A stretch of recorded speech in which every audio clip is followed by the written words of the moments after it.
order the April 21st meeting of the DPUD Irrigation Committee.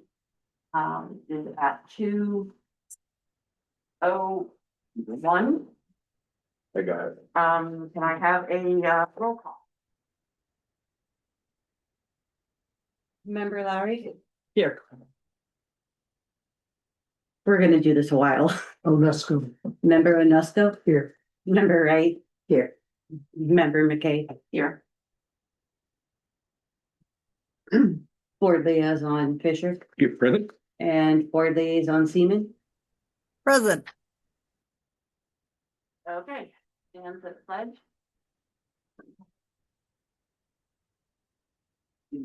I pledge allegiance to the flag of the United States of America and to the republic for which it stands, one nation, under God, indivisible, with liberty and justice for all. Okay. Has everybody reviewed the agenda? Yes, I have. Okay, and do I have a motion to approve it?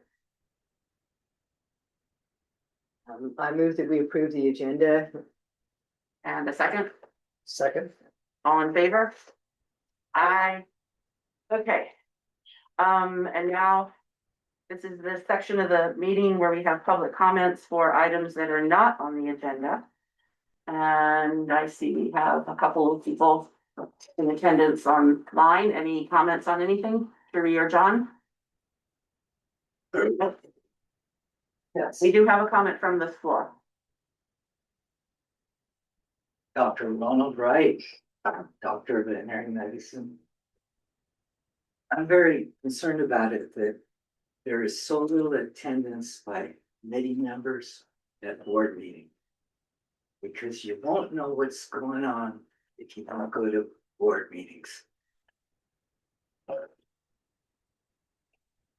Board directors need to understand that respect is a reciprocal apparatus. You cannot just demand it without earning it. My comment is the lack of respect shown to members of the public. If you weren't at a recent board meeting, you wouldn't know that the ordinance has been changed regarding committee members and the ability to be removed by the directors for any reason or no reason whatsoever. Members of the public advised directors it would be an unfortunate move because it reflects poorly on your character to act frivolously. If you already have the power, you don't need to flaunt it. I'm very concerned about the attitude of the directors to squelch public comment.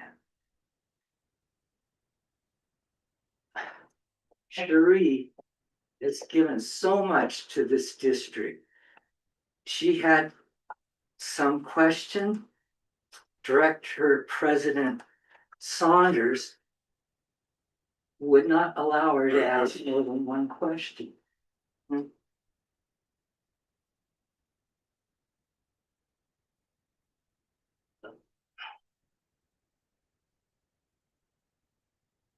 Counselor Dario is counseling directors to don't take more than one question from the public, and you don't have to answer it.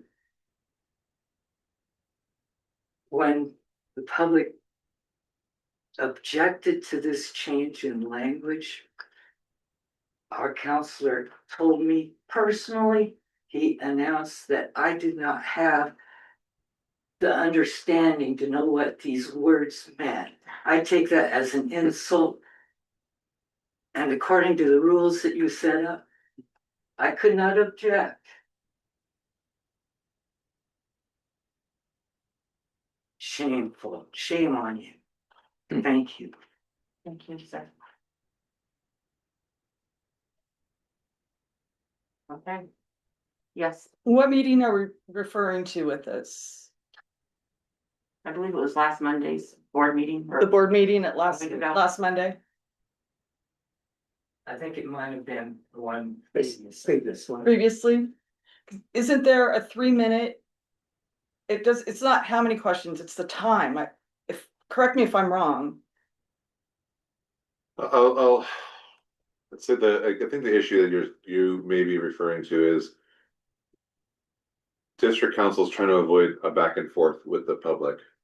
This is not, the meeting is amongst the board members, and the board members would like the input of the public. However, it's not a discussion back and forth, and I think that's where he's trying to avoid some of that, like it's not so much a conversation out here, it's a conversation here. Input comes from in here, and they are there to speak amongst themselves. That is why they open public comment and close public comment. It's to keep an orderly meeting.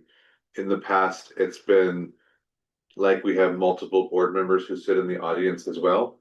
And I think that's one of the things that they're trying to avoid. That's just my take on it. I'll let anybody else say what they want to say. I just want to say, I think we can also get in trouble by, so the purpose of public comment is to bring up issues that are not already on the agenda.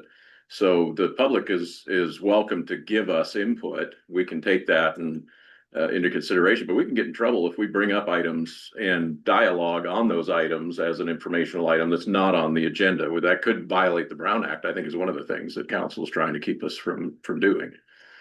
So, but keep talking through with us. I do appreciate that perception, because I didn't hear it that way. So I'm pleased that you came and got that off your chest. So yes. I wasn't there, but it seems to me that if something is brought up off topic, then that can be stated and bring it to the appropriate time. But for me, what's wrong with having a little clock So at the we meeting? usually do, we're trying to figure it out. We have a program we pay for that should sit on the screen, but with the we've transferred over to some different things in Zoom, and so we're trying to bring all that stuff back up. It's called Blue something. It should sit right on the So screen. it documents as it's timing to. You click it, it's like a stopwatch, so you click it and it tells Okay. you in 3 minutes. Let's see. We're working on getting everything It's back. good, I have that one. I have a question about the time of the meetings. I noticed, I think that they're at 2 o'clock on given dates, Mhm. and then suddenly there's one at 10 o'clock and I miss it. So the last few dates have been moved due to conflicts, with a couple board member conflicts, and then one was a staff conflict. So I don't foresee them moving regularly unless the board makes a decision to move them. These were just meetings that had to be moved because there was some conflicts on the timings. Could I ask that meeting announcements that are different from the prescribed schedule have something at the top that says this is a change, or there's a time change? So they all say special meeting, and that's what the legal requirement Okay, is. so now we understand that special meeting means a different time. Yep. All right. Any other comments? You have something? I believe that Dr. Wright's issue had to do with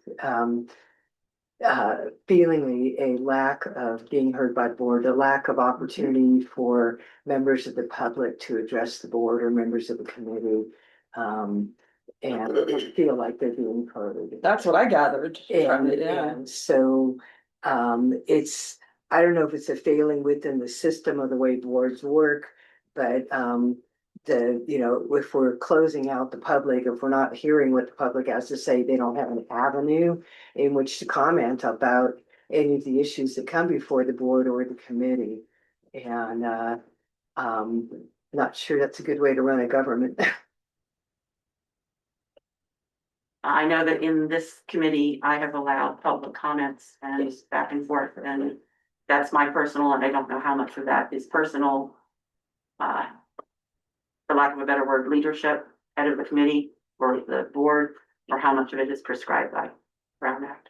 I think we give a little bit more leeway to the committees than at the board meetings, because these are more informal settings and the action items are more recommendations to the board and they're not final decisions. And so at the board meeting, things are done a little bit more formally, and that's where they try to do this. And I think that anybody can be heard.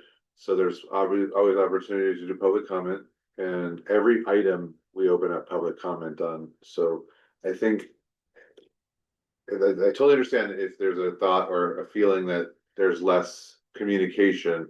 I think the only thing is if you go to like any other type of board meeting, other agencies or districts, and I'm not saying that, I'm not trying to compare us to anybody else, but there has to be some decorum amongst the board and the audience, and you will see some crazy people who are like, and I'm not saying anybody here is crazy, but like people yell like at the board members and they get removed. Now, I'm not saying anybody's getting removed, but we have to be able to separate the two different factions. There is a public and there is a board, and the board, this is the most communicative board, I think, in the past 15-ish years here, and they would be happy to talk to you all. I know just in the time that I've been here, it's changed quite a bit in the amount of transparency that we've tried to put out there. Before I got here, things were happening in the dark of night and things were being changed without anybody approving them. So I would say that we're on the upswing of being more transparent and being more open to the public. We participate more community events. We are out and about. All the board members are very, very, into the community. They all participate in the community events with us. So things are definitely changing for the positive.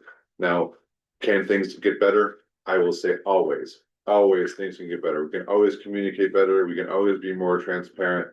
But if, saying that we're not having, the committee or the public being able to speak to the board, I think that's a little bit of a misnomer, but I won't change anybody's opinion on that, because, we can argue about that all day long.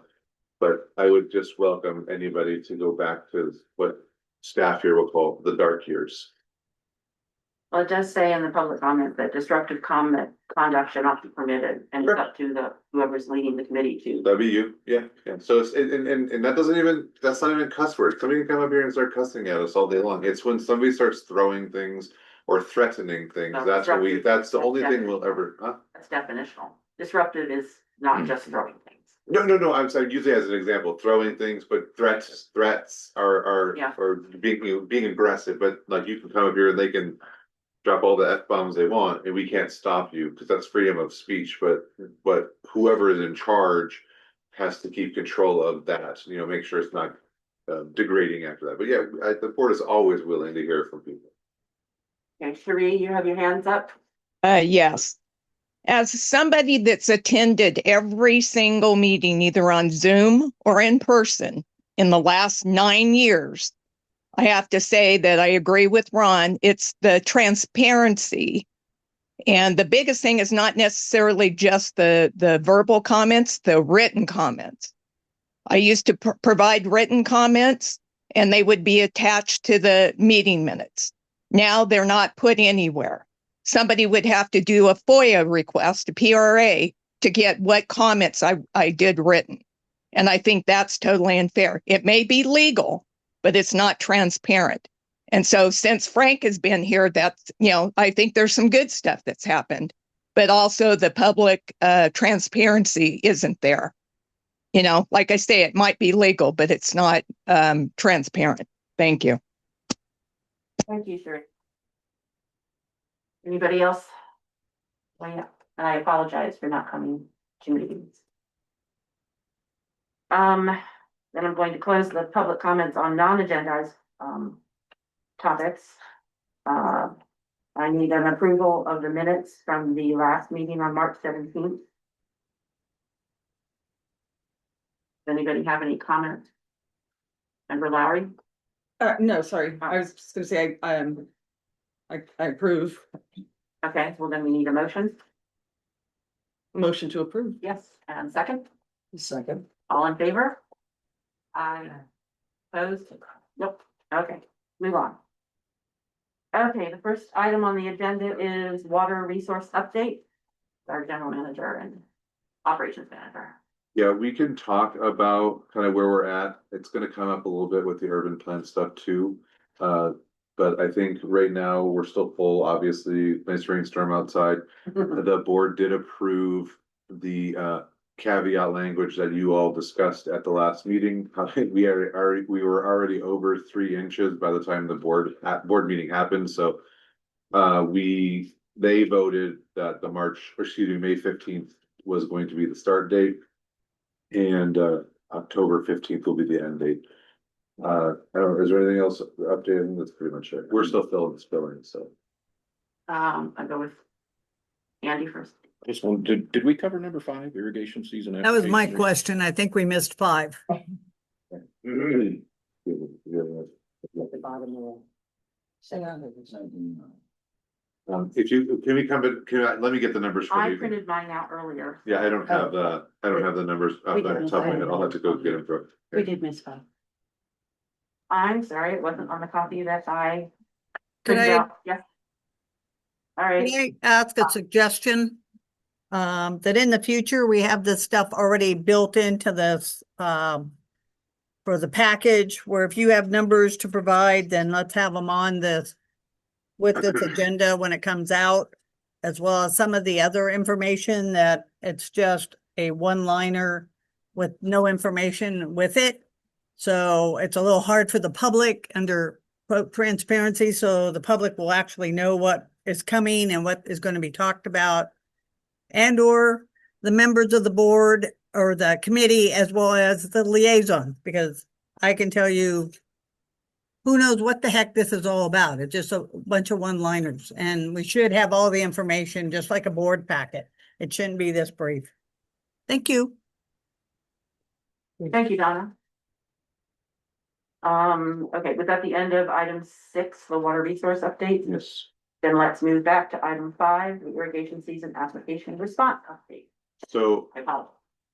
we approved the applications at the last meeting, so this maybe was a holdover. I'm not sure if you want to continue to talk about it, but all the information that we gave at the last meeting is generally the same.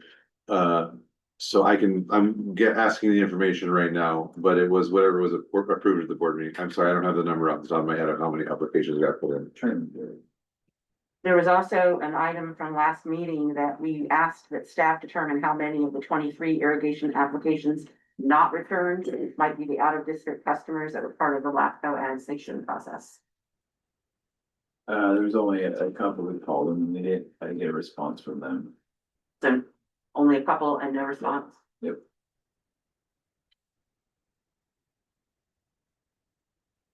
Okey-doke. Any other comments about this item? If you give me 2 seconds, it's coming in.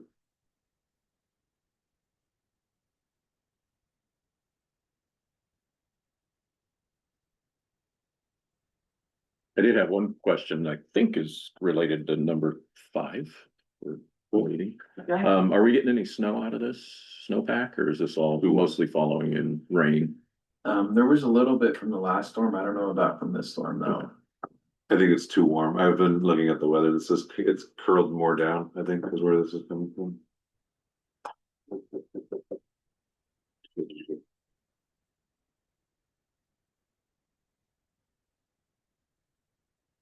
If you can, I can get it to you. It's coming through. It's just, it's the computer's thinking. How smart they are. Yeah, they think forever. Okay.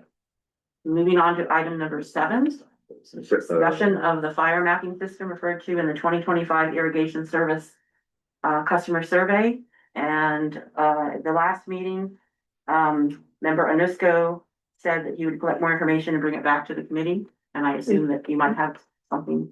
Yeah, we need to get the list of customers that are interested in having the fire department take a look at their ponds. So we got an email, John, committee member UNESCO sent over an email, included Richard Galvin, who is I believe he works for both Georgetown and Garden Valley Fire, and he kind of does a lot of the logistical work around that in this area. So when we did the survey, we did not collect contact information due to it being an anonymous survey. So Didn't the survey say have a poor part if they wanted to provide that information? If they wanted to, And nobody but did. nobody did. All right, just So, clarify. no, you're totally right. So what I offered to, the. what is He's a it? firefighter. Firefighter Galvin, I offered to, we can send out a water smart to everybody. Whoever wants to do this, because we did express at the irrigation forum that we did, if you do want to do it, please go talk to the firefighters, because it's. We could be the middle people all day long, but what I suggested to the firefighter was.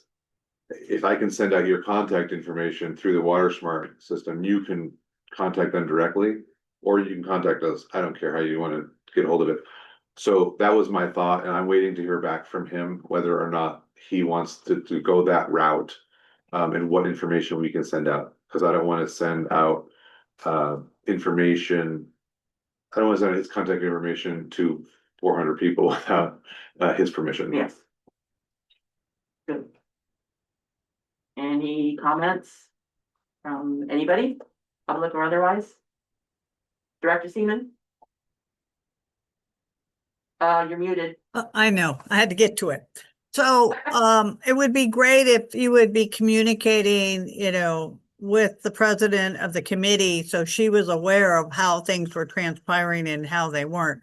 Since she's the one that's supposed to be working with the general manager and the board president on doing these, agendas, and then it would be easier for her to, do her part of this job. I received that email an hour ago and responded 5 minutes later. I'm just saying, it just needs to all go, the flow needs to go back and forth. It's not just, if John gives an email to you, it would be good if he would CC her so she was aware of what's going on. I'm not gonna CC the chairman on something like that. Unfortunately, that is outside of what I think her purview is. I think you heard me say the name John. And so, if he's emailing you, he should be going to you also. Okay. Noted. Thank you. Thank you. Okay, so this is going to move to as an agenda item on a future meeting for updates. Yeah, I mean, we can continue to update. The updates are gonna be very similar to what they are now. It's something we can help with, but it's an unfortunate, we can't really do a lot with it, because it's not our system that we're putting this information into. But if the fire department wants our help gathering customers' information, then we will do our part. The fire department standpoint of, it's public outreach, right, and that's what I talked to Richie about. And he's willing to do it, right, but he needs to know who to contact, right? He doesn't know who the customers are. And it was our idea as irrigation, Yeah. so we should be discussing that, I would say. Yeah. No problem. We can keep it on there for forever. I will continue to give updates. All I'm saying is, this isn't something I'm gonna have a lot of updates on until it happens, but I will definitely update the committee as the updates come. Okay. Yes, ma'am. Is there some reason why, is there a privacy reason or something that we can't just let the fire department know who the heck our irrigation Yes. customers are? Absolutely, you cannot give out personal information like that. Is Not it- without permission. That's against the law. Yeah, I well, can't give out any of the information like that. but if their hands are tied because they don't know who to contact, Yeah, but I Well, that's can't, You were- I think he. that's was why I'm saying- asking. I said I'd be willing to send out a water smart to all the customers. By There. the way, it's 363. okay, Sorry, my computer just came through thinking. okay, I said we will send out information and asking them to contact either us or the fire department if they're willing to participate in this. okay. But beyond that, I can't, like, I won't know who responds to the fire department. I won't know who really responds to us. It's just, we can help with the outreach but I can't send a list to the fire department about, this is our customers. Cause like we asked PG&E to do the same thing, cause we were gonna help them get on low income rate assistance and they wouldn't do it. You cannot send blanket lists of stuff like that. They have to give permission. So like you would have to give permission to us to give your information to the fire department. That's as it should be. Yeah, just wondering. Clarify. Okay. Director Seaman, You have a comment? One thought is on next year's application that goes out, there's a little, make a little one-liner check. Would you be interested in having your pond looked at to be on this mapping system? So it gets updated every year. Okay, that noted. Okay, thank you. Let's move on to the item number 8. Berry Acres pipeline and potential fixes. At our last meeting, it said that we asked for a cost benefit analysis once it was available. Yeah, we did. I don't know if it made it into the packet or if it's gonna be posted online right now, but we do have some numbers for you, so. Do you wanna go over the numbers? Cause you know what this chart says better than I do. Yeah, that's fine. Yeah, so we did, you guys started the evaluation. I think there's, wait till you close the door. Thank you. Yeah, so what we looked at was, 24 and 25 maintenance cost, which is, that's specific to mucking the ditch or cleaning the ditch or, removing vegetation or running a service call. And then there's operating costs, which is just our, kind of our rounds, that's us checking water levels and, doing activities like that. And specifically just looked at the ditch and the pipeline. And I kind of came up with the average cost per year. And then the estimates from, and this is only looking at the pond. This isn't looking at expanding the canal at this point.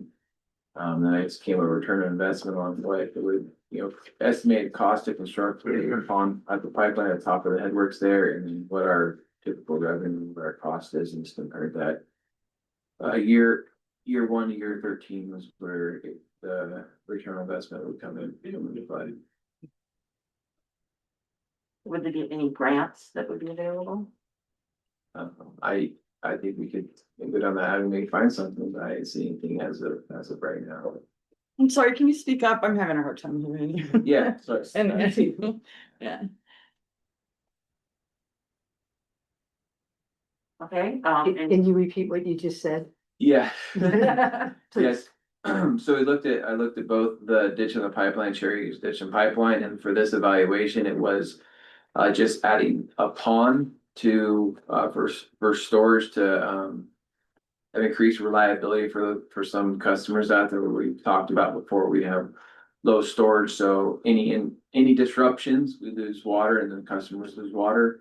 So we looked at just the cost of putting in a pond like that, and then what that cost would be, and specifically what costs go annually to run the ditch and what revenue we see from just that segment of canal. And then just a simple math equation on the bottom showing how long that would, what the duration would be to have that come to fruition or return on investment.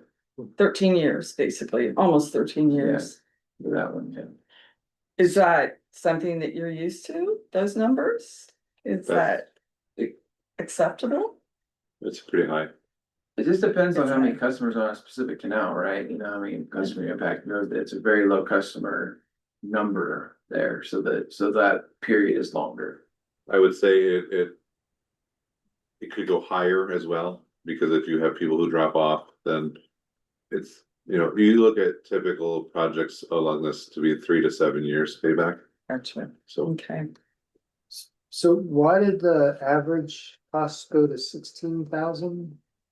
So it's a combination of 2024, 2025 average in adding the average operating cost.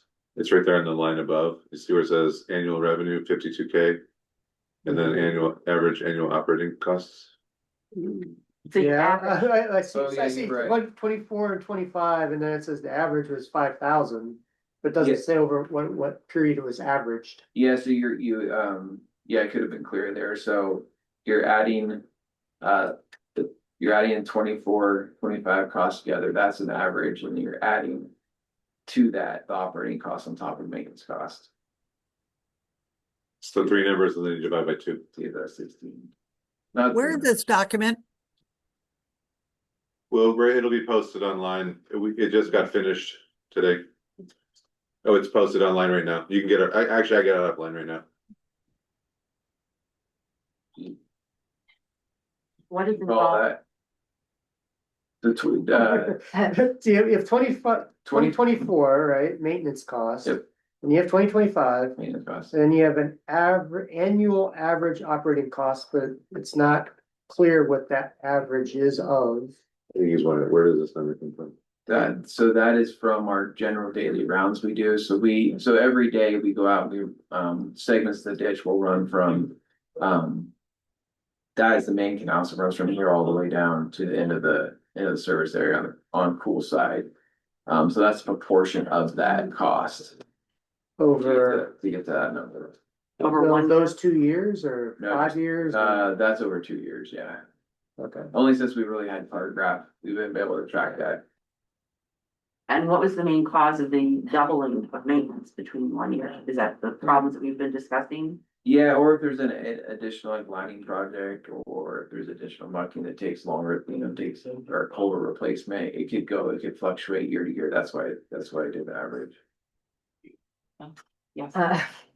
So, yeah, I'm having trouble figuring out where you got the 16,000 to. I take the 7,409 and add 14,000 to it, divide it by 2, and I come up with 10 grand. I don't come up with And 16. then add the 50, Add add 5100 to 5100. it. Adding what to it? 5,100 a year, because that's what much it costs. The The average. 50 Okay, so you're adding all three of No, them. no, No, the first two average. average the first two and then add I really apologize for the That's confusion. I wasn't trying to. Okay.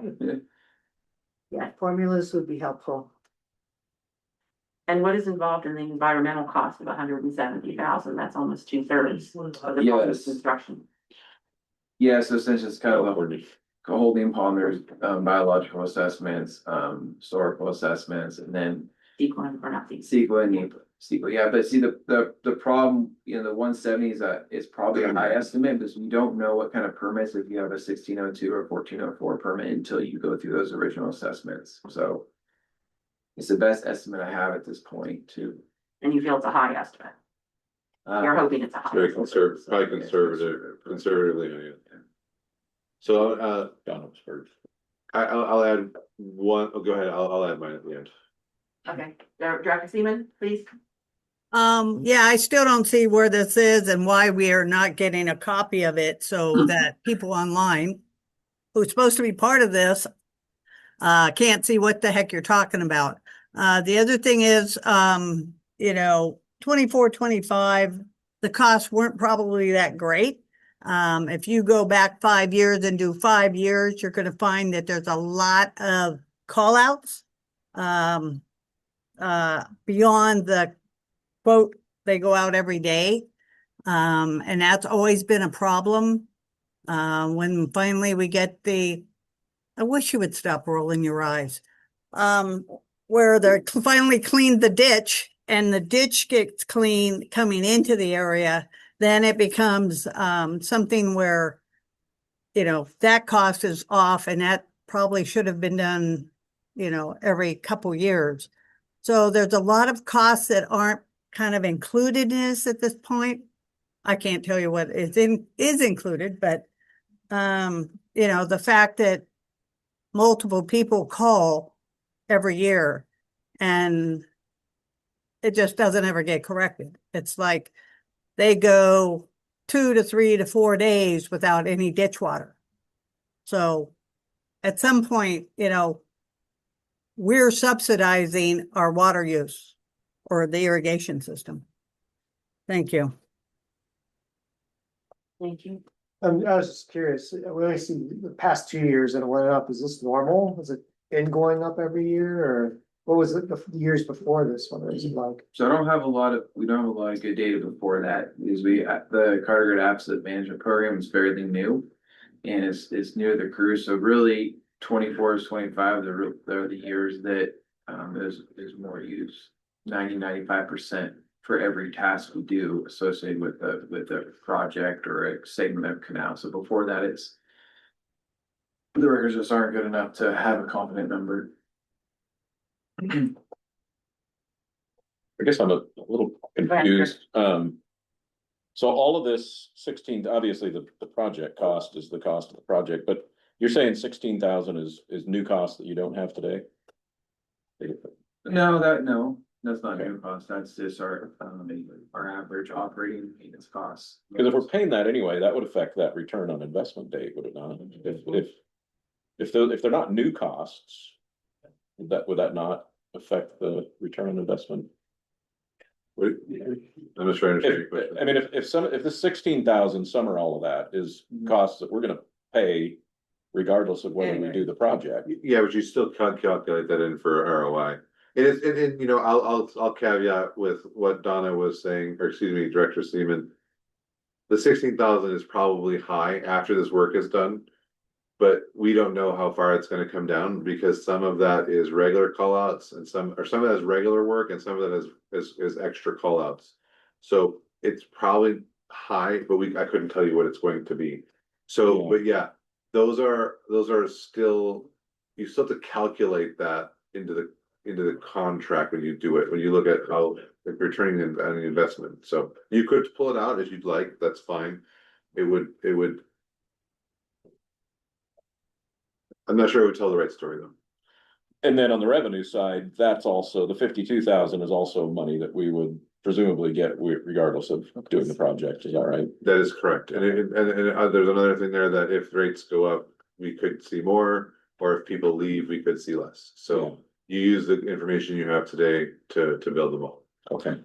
Could it also happen that with the repairs that you could, get additional irrigation accounts? With a better system? This project, not really. Because this project, I mean, you could, but the pipelines only have so much capacity, so. And then I just had one more follow-up. What would be the impact of not doing the project? Is there things that would deteriorate more quickly? Are there services we can't meet? What's the impact if we don't do it? Frustrated customers. I think it's not so much that we would, we were doing the best we can now, but it's definitely been an issue. Because of the way the system is set up, it's just not set up for the amount of inches that are pushed through it. It's kind of the one outlier system with lots of inches with it has a, you know, a stranglehold in this one spot. And that's where you wanna put the pond in, is That where is that's correct. strangled. Yes, it would basically, I'll just use yours as an example. You have a big pond where all the water goes into the pond. And then you guys take water out of the pond, I imagine? Mhm. So instead of that, it's the pond they have is as big as this table here. So just this table right here. That's not a pond. It's not a pond, no, That's that, the ditch. it's actually an old septic tank that they use. To A run water wa- trough. more or less, and so. You have to think that this size of a holding tank is trying to feed 30 inches of water. Which it's just the design of it, when it was put together was not adequate, to handle that many inches. So. When we open that up and we have more of a pond, you know, we open it up to say the size of this room, then we have more buffering capacity, so you have less frustrations. When you're trying to manage for a volume this big, the guys are turning it on, off all the time, making small adjustments. But anytime anybody touches their water or changes their water, or there's debris that gets in the system, or we've had one time where somebody decided to make a swimming hole right there, so there was no water coming down, and it's kind of a perfect storm, unfortunately. Do you know the size and the water capacity of the pond? The one we're looking to build. Yeah, I'd probably say 5 or 6 acre feet. 5 or 6 acre feet. five Yeah. to 6 acres. Something like- Oh, that's a lake. Yeah, That's not a pond. 5 acres is a lake. No, 5 acre feet. Oh, gotcha. That's about it's about It's like 1.5 that big. million gallons. Okay. Can I ask Directors Fisher and Seaman if there have been board discussions on this topic, because there have been multiple in our committee? We have not. No? Hey, Director Seaman? Also, probably what needs to be included is what is the water loss that's going over the end there that is just going down the hill into ponds that are not being regulated, or there's no cost to them for now having full ponds. That's a big water loss. It's rolling down that canyon every day. There's rare that you ever see it not overflowing. That's the way you have to run it, but that's a water loss that could be calculated, that should be calculated as part of this cost benefit analysis. What are we losing in revenue? You know, you're claiming that irrigation gets X number of acre feet of all this water, but reality is how much of it is a loss? Evaporation too, when you have a larger surface area. Yeah, this is, I think, it was kind of, a brief evaluation. I think, it would take a lot more to really get refined, exactly what, and add those additional factors, what you're talking about, really get a good CIP number. Thank you. As the general manager mentioned before, this committee can only make recommendations, it cannot make any decisions. And this has been going on for a while, and these are some interesting numbers, and I would think that we might want to make a recommendation for the board to take a look at it, get it past us. Does that require a resolution or vote? What do we do? You guys can vote on it. We can push it along if you recommend that we talk it out of the board meeting. Is there discussion from the membership? Before you do that, I'll answer your question from earlier, and I apologize. I didn't mean to. You asked about grants. Okay. And I will tell you, for this amount of money, it's very unlikely. It doesn't serve enough of the community. It doesn't serve enough people for the dollar figure of the project. So it's really hard to get grants. We can always look, and I'm not gonna say that. I'm gonna say no. It's just, they are very hard. They're harder to get when you are only serving a small portion of your community at that cost. How Now, many accounts are on this line? there's About 10.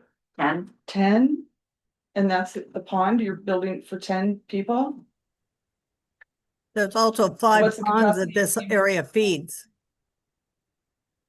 Sorry, say that again, please. Director Seaman, what did you say? I said there's actually, I think it's 5 ponds that this area gets fit, that line feeds. So this is fire protection that is being, most of us are filling ponds and keeping the ponds up. A, to keep habitat there, but B, to deal with fire. Like the multiple times Auburn Lake Trails was lit up, they came over into our ponds and pulled water out of them to put that fire out with those helicopters. So Right. this is more than just, we're taking care of irrigation customers because we just want to have green grass. There's more to the entire community. Thank you. Thank you. Back to what I Yeah, said, this- is there the capacity to bring on more customers once this pond is built then? I think there would be, but you'd have to upgrade the pipeline as well to have Okay. more, to Okay. increase your supply Okay. or your capacity. Yeah, I was just gonna say, similar to what Donna is saying, is that I think when we look at this as there's only 8 customers, only 10 customers or whatever. We're not looking at the global effect of that, as Donna was saying, it's like the improvement to the area, the wildlife that comes through, and in fire season, they do dip out of those ponds. So like, it's not just you're providing for this one little narrow area, you're enhancing the your service to your customers, which is part of the the mission is to provide reliable water supplies and stewardship to protect the community resources, public health, and quality of life. If we're just saying, well, it's 3 customers here or 40, it's like we need to look more globally at what's going on with our whole system of water. That's true, but we're looking at numbers right now. We are looking at numbers, but there's. And I'm totally on board with you on that. Yeah. Yeah. I will add to that, and I completely understand that, and that is very altruistic. Mhm. And unfortunately, this is a water district and we're not altruistic. This is still a business to run. And I can't take money from you to help the 10 customers. And that is called a gift of public funds. So I have to have some way to pay for it. That's why you have bonds or you have other types of methods to pay for this. So if the board approves it, then they're taking funds from something else or somewhere else or someone else to pay for this, which is totally reasonable if they want to do it. but there is risks when it comes to that. Mhm. And I, trust me, I understand the fire, I understand the pond situation, it's not lost on me.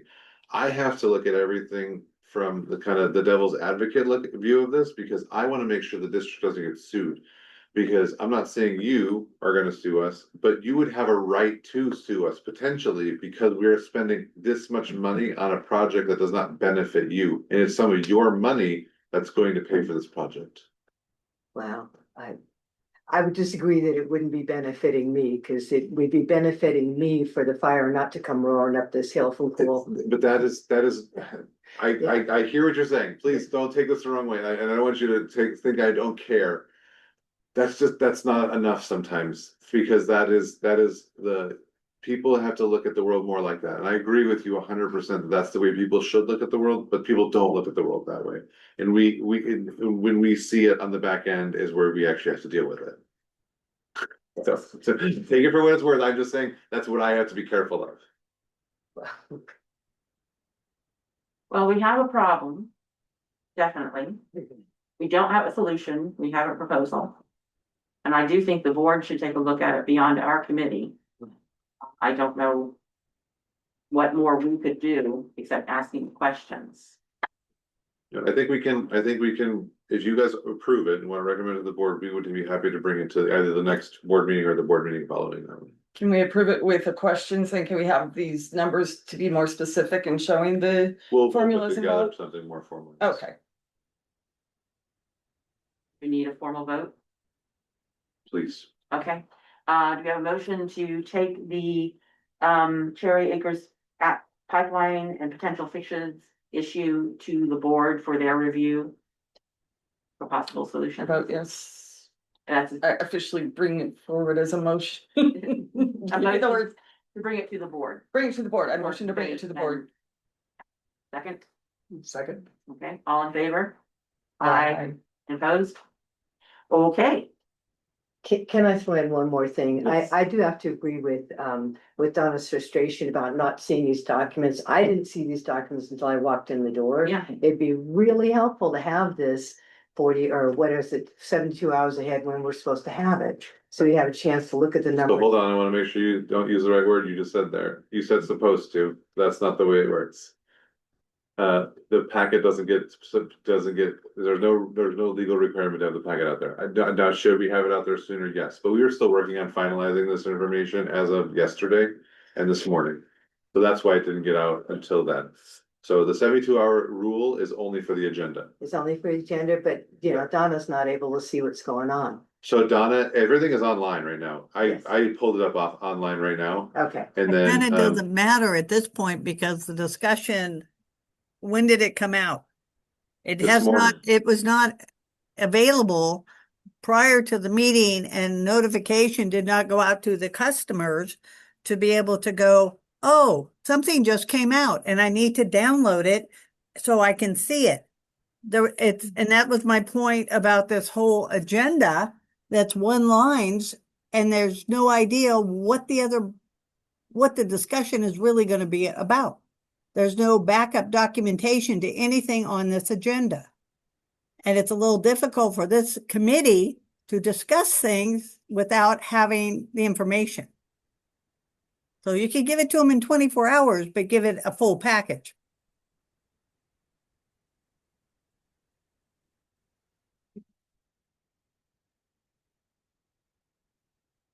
And that would be something the committee should be pushing for. I'm pushing. yes. I agree.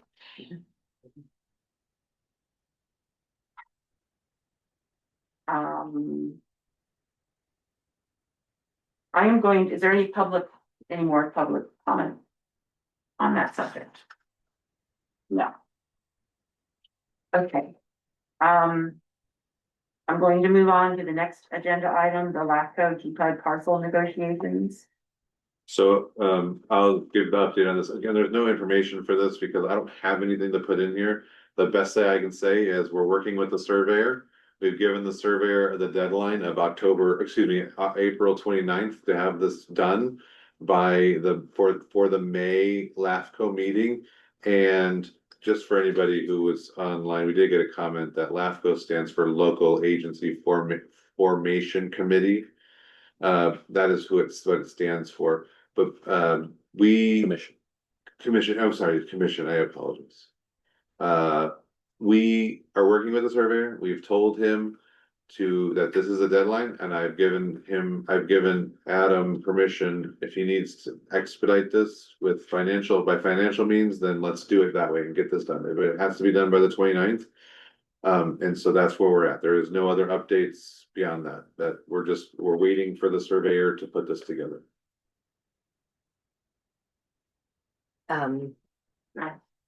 So, has anybody checked with the surveyor to make sure they're on time or? We call him every day. And every day he tells you, not to worry. So this morning's update, I want to have an update before this meeting, obviously. So yeah, they have all the parcels traced, and they have to just put the individual sheets together for the packet. So that's where it goes. And I've already told LAFCO commissioners that I will attend the meeting in person to advocate for the project. Okay. I will see you there. I will see you. Okay, anything from the public on that Joe Public from the world.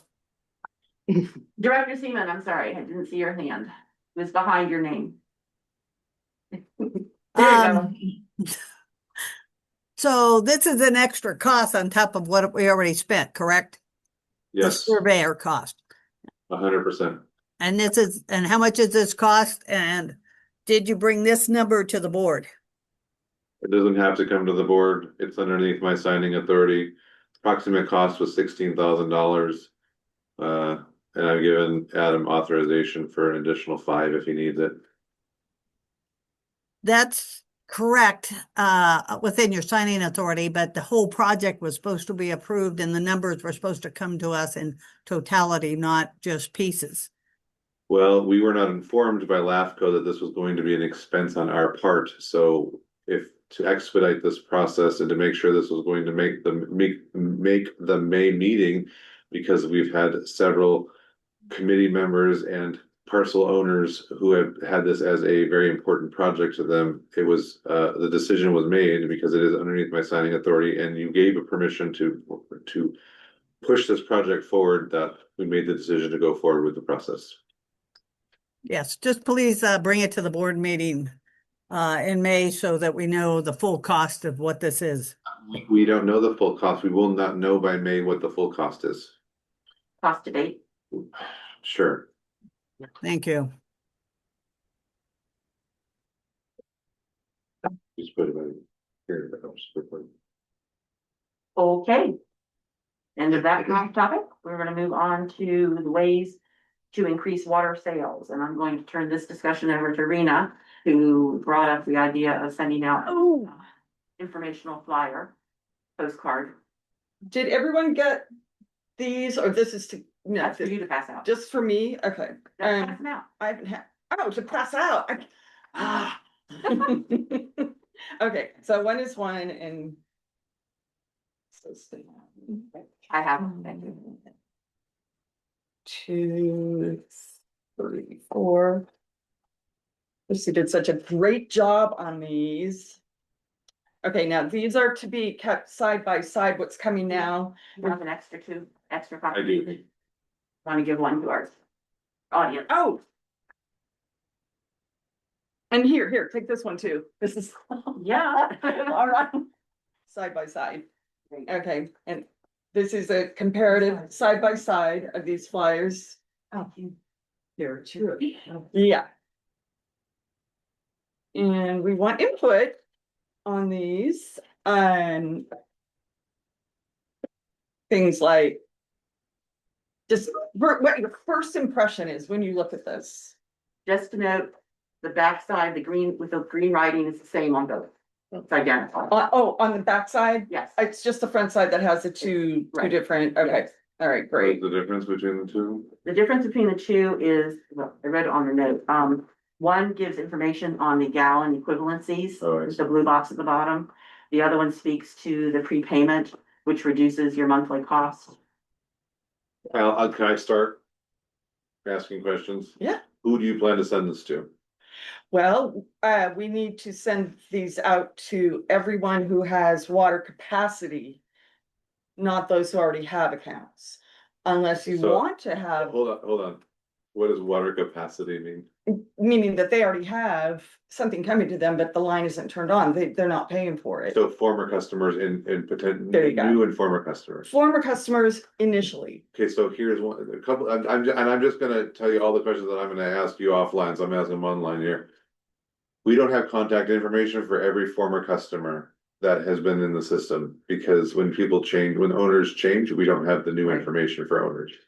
that property then, you have information You on have the the properties address. that are fed. Not everybody gets their mail at their address up here.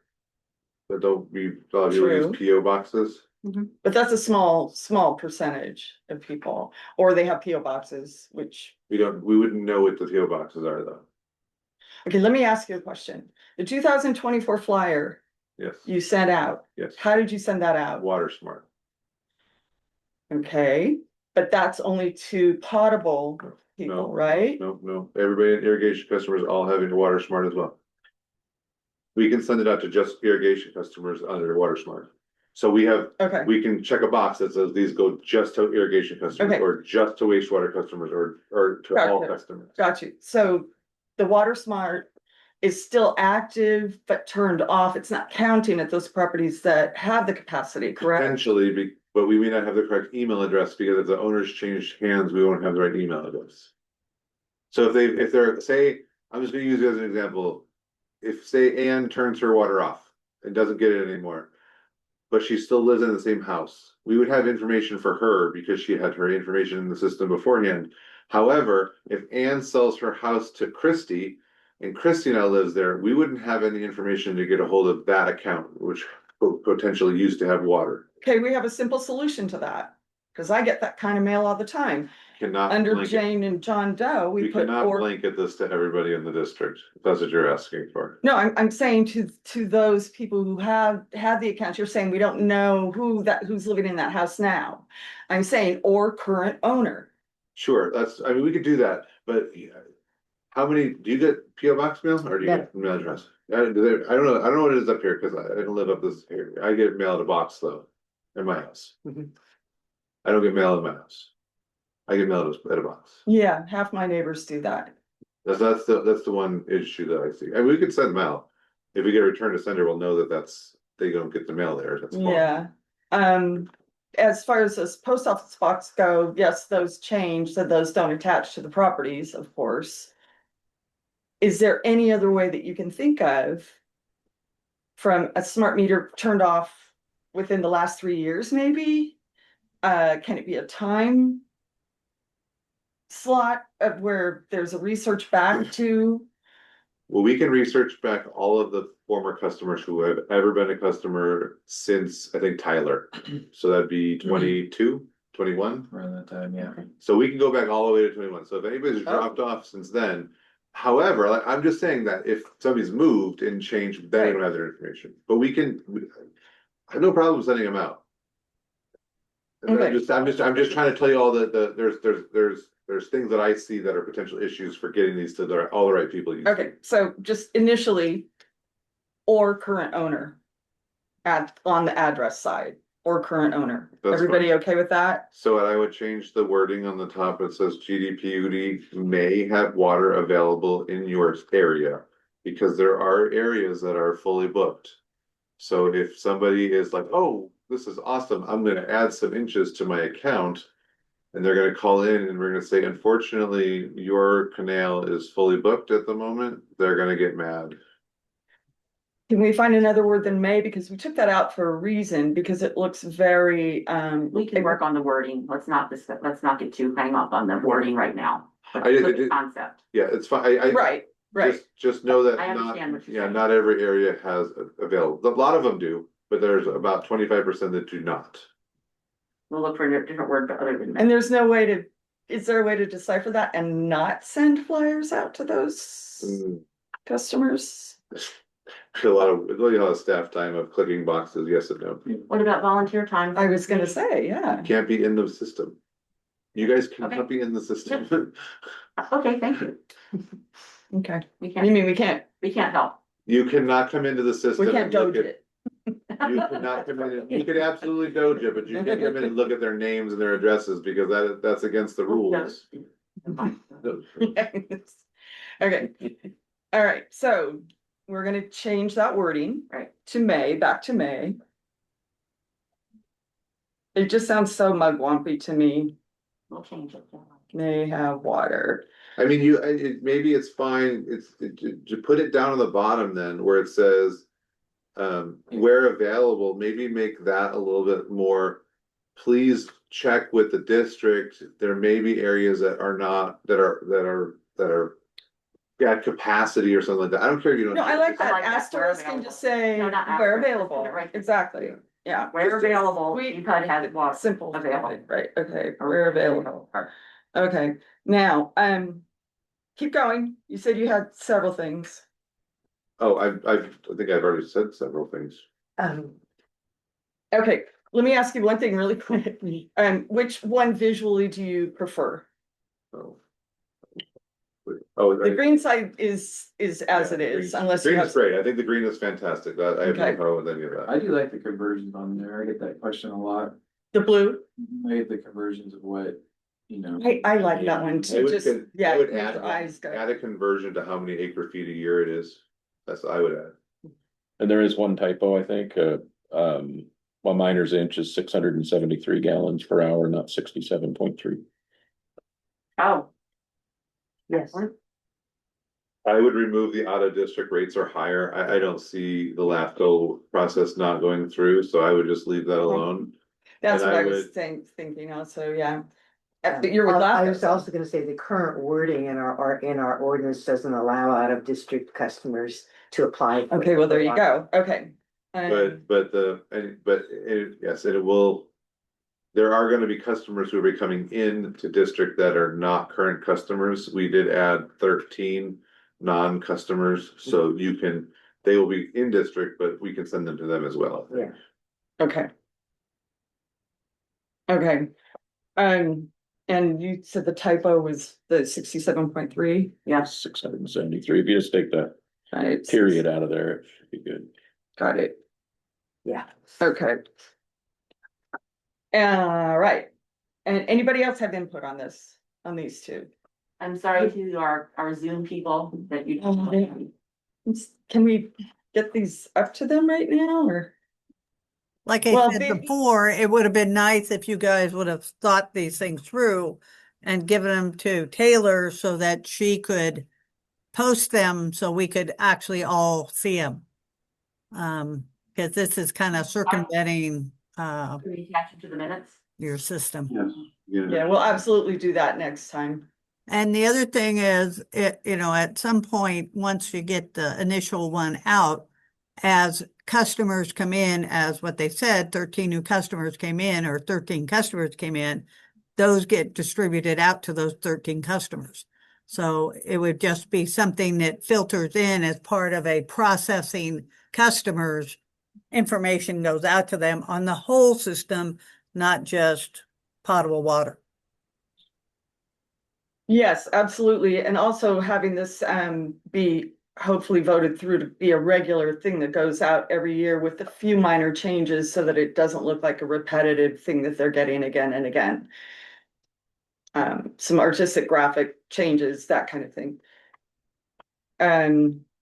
Everybody else like the blue box better? Okay, That information is more valuable. all right, great. Yeah, simple at a glance. Yeah, Okay, and then on the green side, You can probably add I think adding the pay in advance is important. I think if you can tighten up your stuff here. You can I would add a box below. So, I don't know if I could. below the No, I blue box or? No, Well, we're right taking here. out the out of district. No, rates. I understand, That's but what take we're- this and make another box right here and add your half a minor inch and say where available, put it right here. And take it out of here. All the information in there is really not, I mean. Oh, you I can see do what it you're as- saying, okay. you can do the rest of it as bullet points. So Right. remove the where available in that and turn that into a box underneath the white box is what you're saying, right? Cause it's a little bit redundant Not if all we're of it doing though, the, just part of it. So I would change it to where available, half a miner's inch is the 99.88 per month.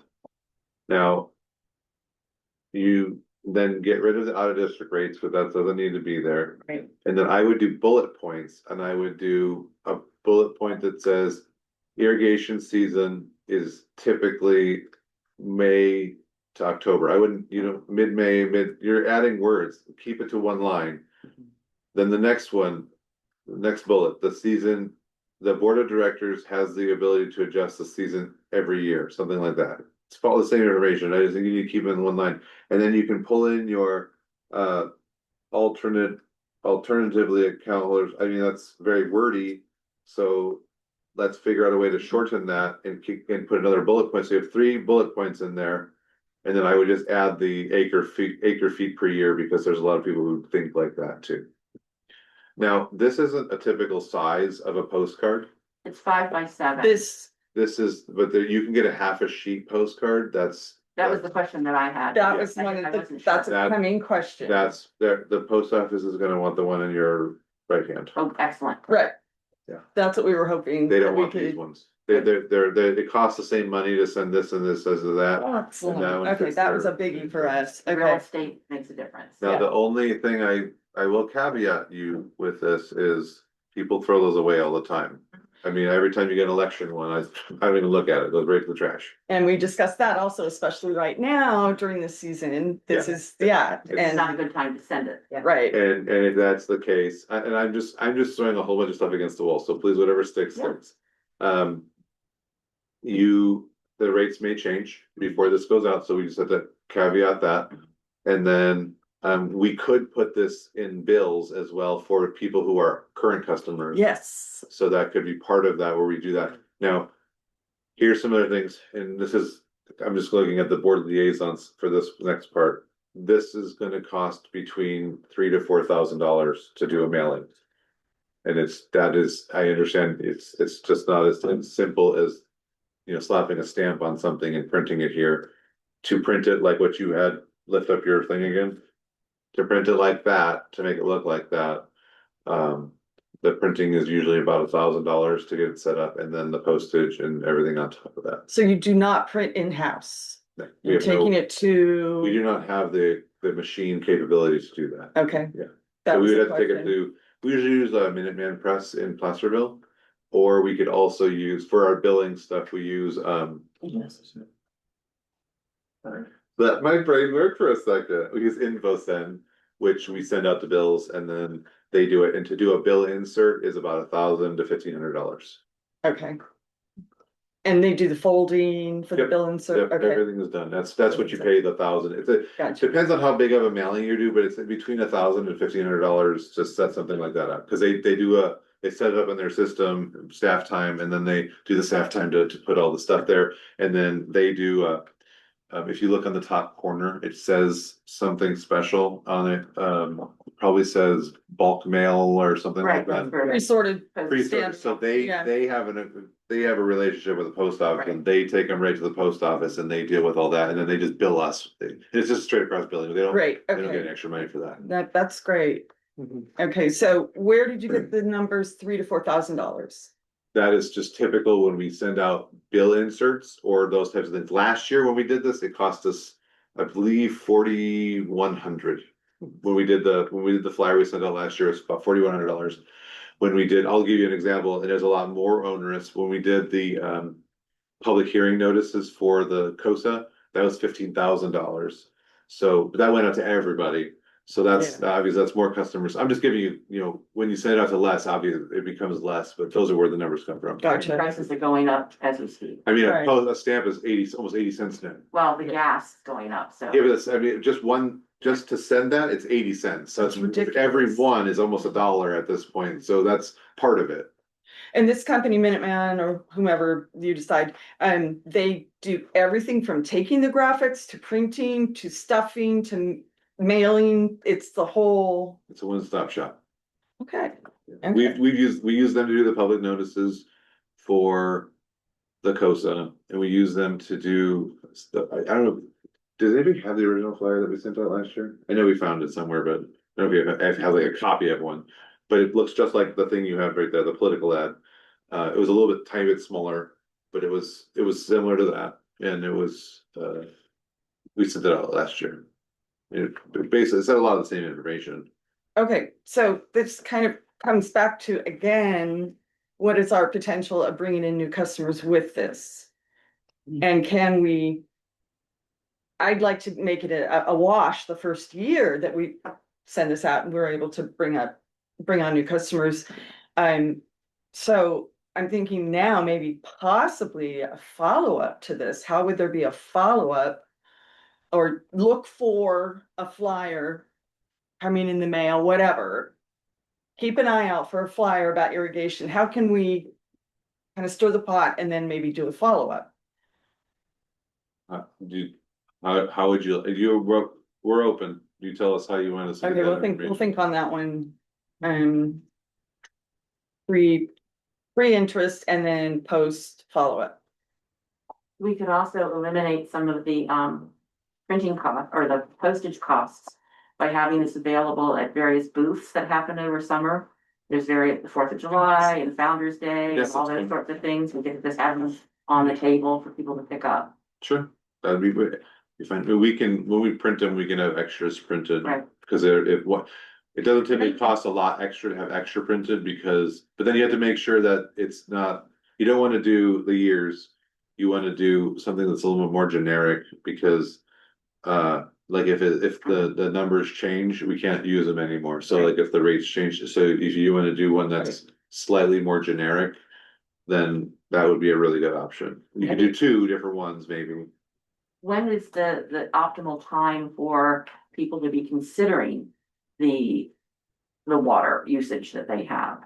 You know, I mean. That's a good question. It's summer. I would say July because July wouldn't hurt because they're like, oh my gosh, I really want water right now. They can't get it then, but they're gonna think about it at least and maybe put it in the back of their head. And then I think probably like December timeframe, maybe.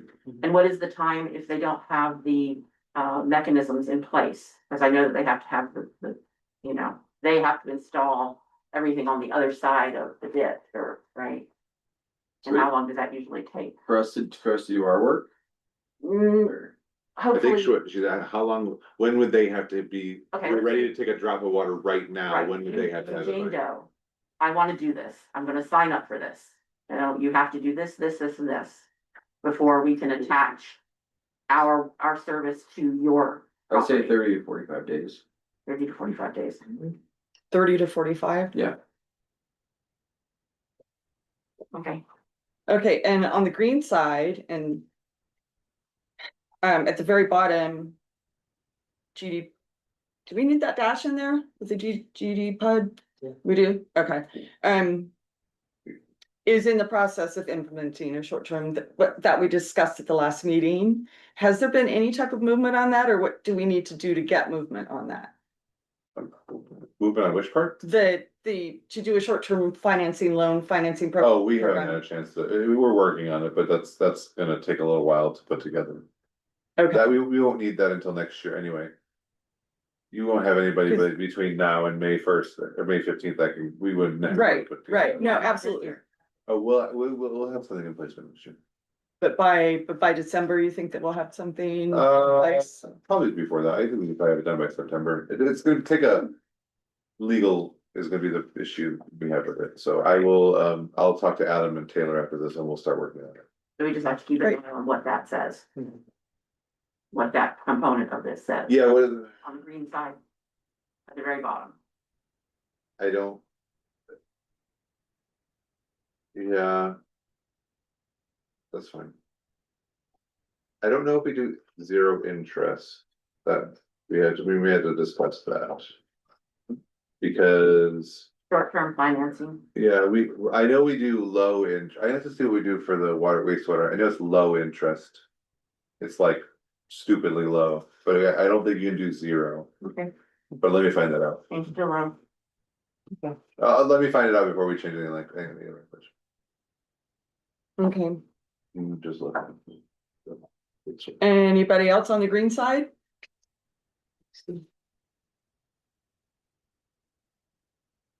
Is there any confusion?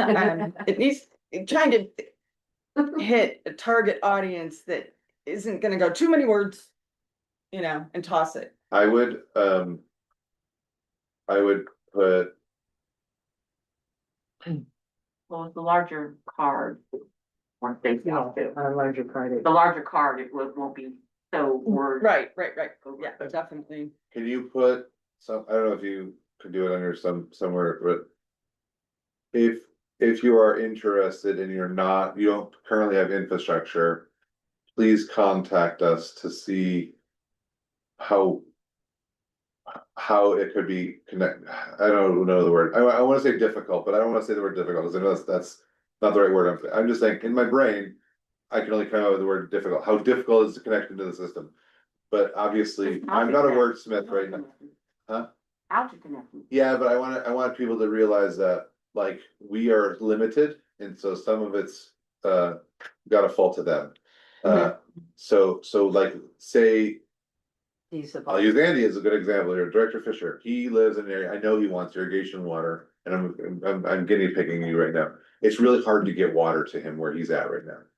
So I want people to understand that we have water available, but that there is some things that you have to do on your end, and I know you understand that before we can get it to you. So let's have a conversation before you start to figure out like loans and all this other stuff, because you know, if it's gonna cost you $250,000, are you really gonna take a loan out for $250,000? Hey, I'm not gonna say you aren't, but I wanna make sure you understand what the costs could potentially be. Yeah, and I think that the where available is important on the bottom that you. Yeah, but the want half that. inch, the half inch part is. That's only on, oh available. no, that you said another here, GPUD has water available through its irrigation ditch system, asterisk at the very bottom, put where available. And I think that covers that issue right Right. there, unless you want. And it does to you, but it doesn't to me. That is not enough. I get both your language. nuances. That's not enough languaging to say, Understood, but That this this is not a is- legal contract, this is a sales tool. I have to worry about the three ladies that sit in the, or excuse me, two ladies and one gentleman who sit in the front right there. And I don't want somebody coming in and saying, this part says I can get irrigation water, give it to me now. We have to have some sort of understanding that you need to call us, contact us to see if this is even a possibility. Yes, You have no in interest. positive Well, sales marketing is one terms. thing, but you have to have truth in advertising too, so. Yeah. Right, And right, I'm and saying, that's, if you have no existing infrastructure, so that's the caveat that I'm saying is.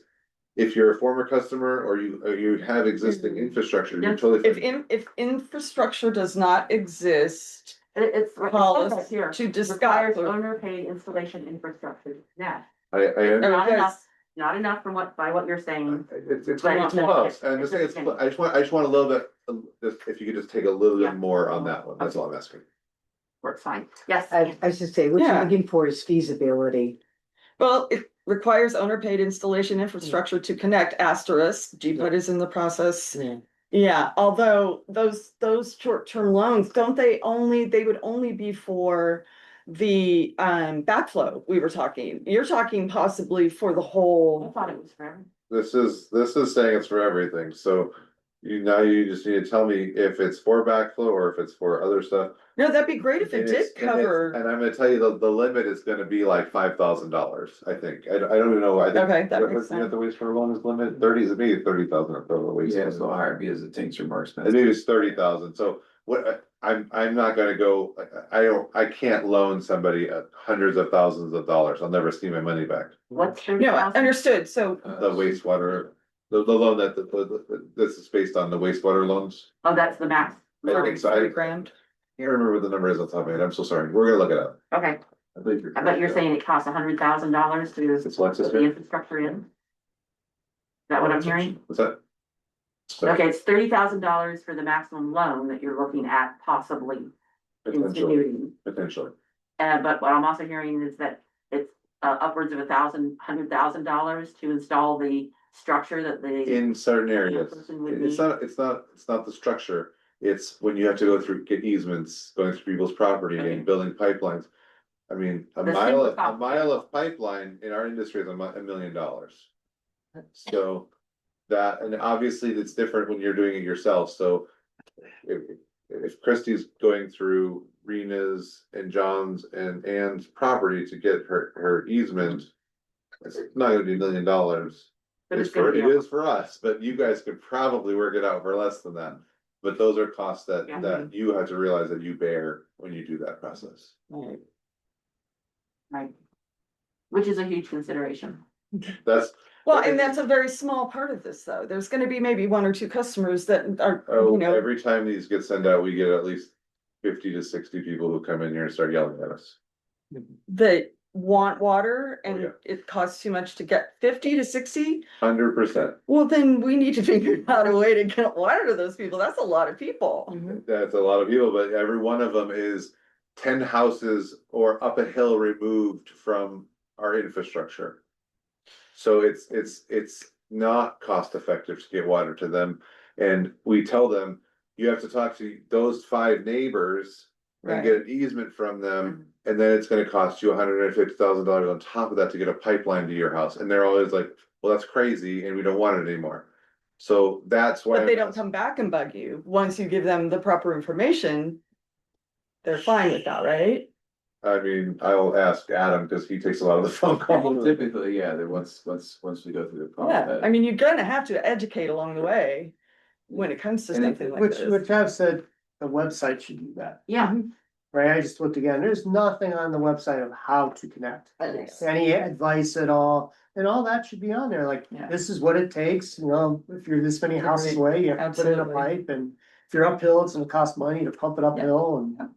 So I think that's a really good point you're making, you know, I think, all the discussion is you know, when we all see a postcard at home, we typically don't read it, it goes away, you know, and we've done postcards before and not a lot of responses, so What if we took this card and made a website out of it with a lot of this information and you put in less info, I think that's what you're gonna say. I was getting there. Mhm. Yeah, Go ahead. but I think, you want something people keeps, you know, that keep around, so you have something small, like maybe like a fridge. A magnet? Fridge magnet or something like Right. that has like Yeah. information about the district and references. Website has like a lot of people want to know these numbers, Conversions. they wanna know gallons per cubic foot, they ask us that all the time. Yeah. There's, and it's very, very simple, but then it goes, you know, briefly on the bottom, Yes. link to the website, here's all the information. Okay, so that can definitely be something after we get this out, get this solidified, agreed upon. I think what I'm saying is like, to stay what member Anescu was referring to, a lot of this information is great, and I love. I'm a landscape nerd at heart, so I love reading this stuff, because I agree with it 100%, everything here is correct. I'm also not gonna look at this for more than 3 seconds when I pull out of my mailbox, that's just Oh, my. too many words? That was one of my big questions, You want something to because say? it's gonna be Format, bigger. format. Let This is me, what we're let saying. me, let me finish my thought and then I'll. Take what you have here, cause you have a great start, but let's take some of the information off. And put it on the website, Mhm. and I think it's fine, we can definitely. I just looked at Taylor, and she already knows what my brain is going to say, so she just wrote it down. Because she's now working on putting together both fridge magnets or some sort of giveaway where this information can be put out. As well as website development, because that is, she will start making a website page with this information. So I would ask that she can work with you all while you're developing this.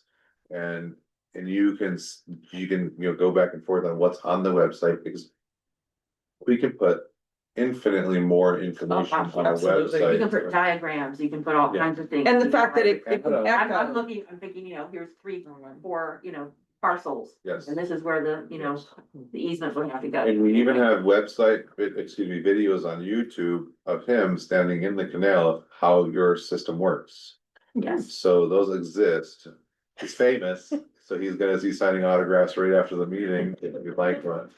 But yeah, we do have what you're talking about. It's on the YouTube.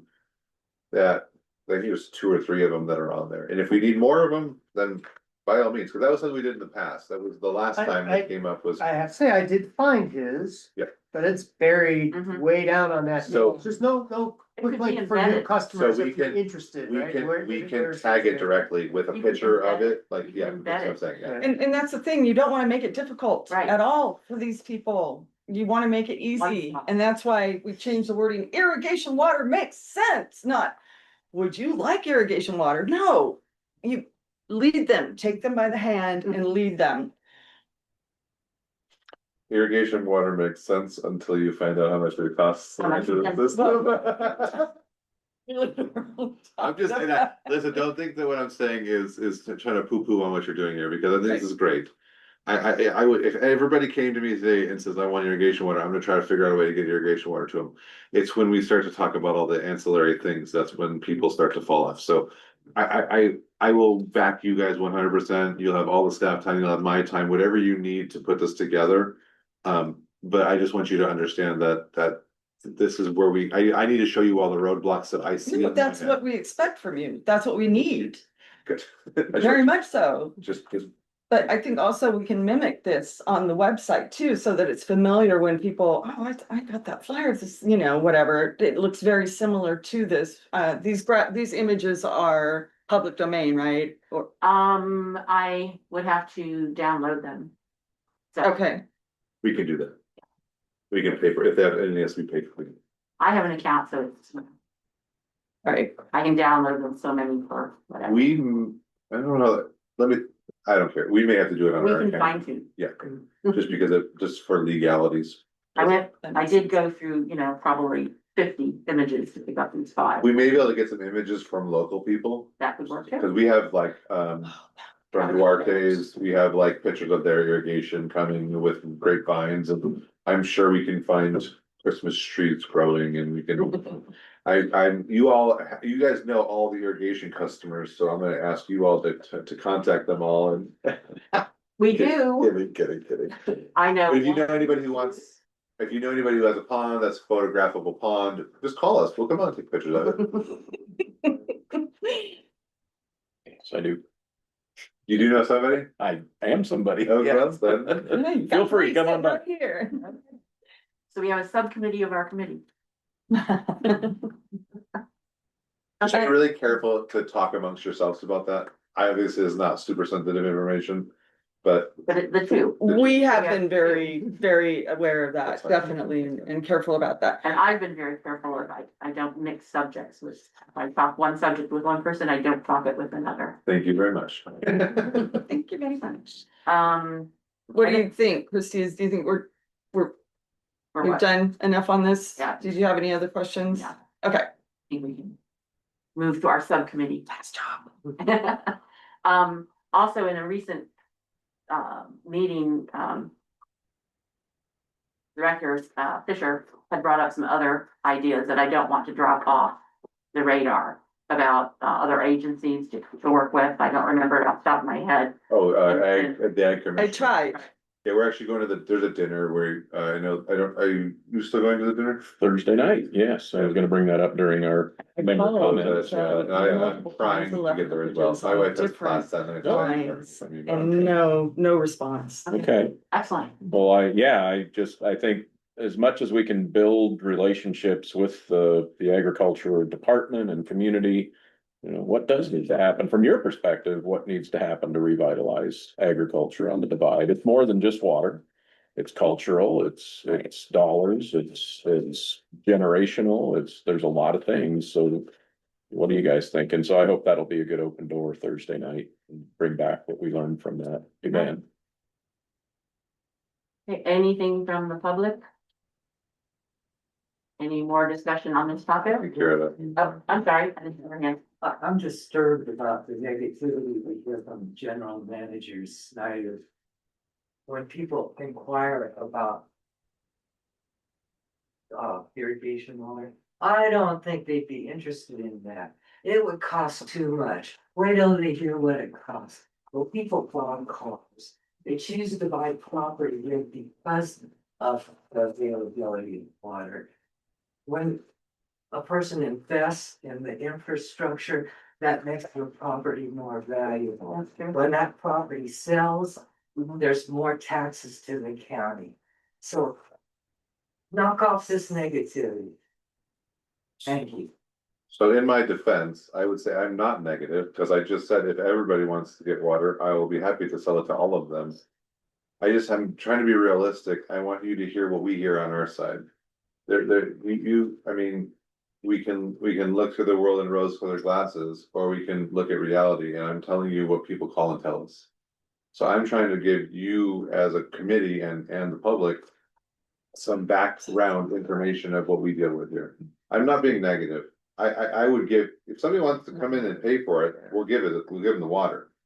I'm just telling you that when we work with customers, we work with somebody, and it was, one was $50,000 and one was, I think, $110,000 to get water to them, and they are turned off. Because they don't want to pay that amount of money, and I do agree with you, it does increase the value of their property. But that's a lot of money to increase the value of your property, probably not that much. So please, I don't like that. I'm not negative about this. I'm here. I love this community. I moved here 8 hours north 4 years ago because I saw the value in this community, and I do value, and I'm very positive towards everything here.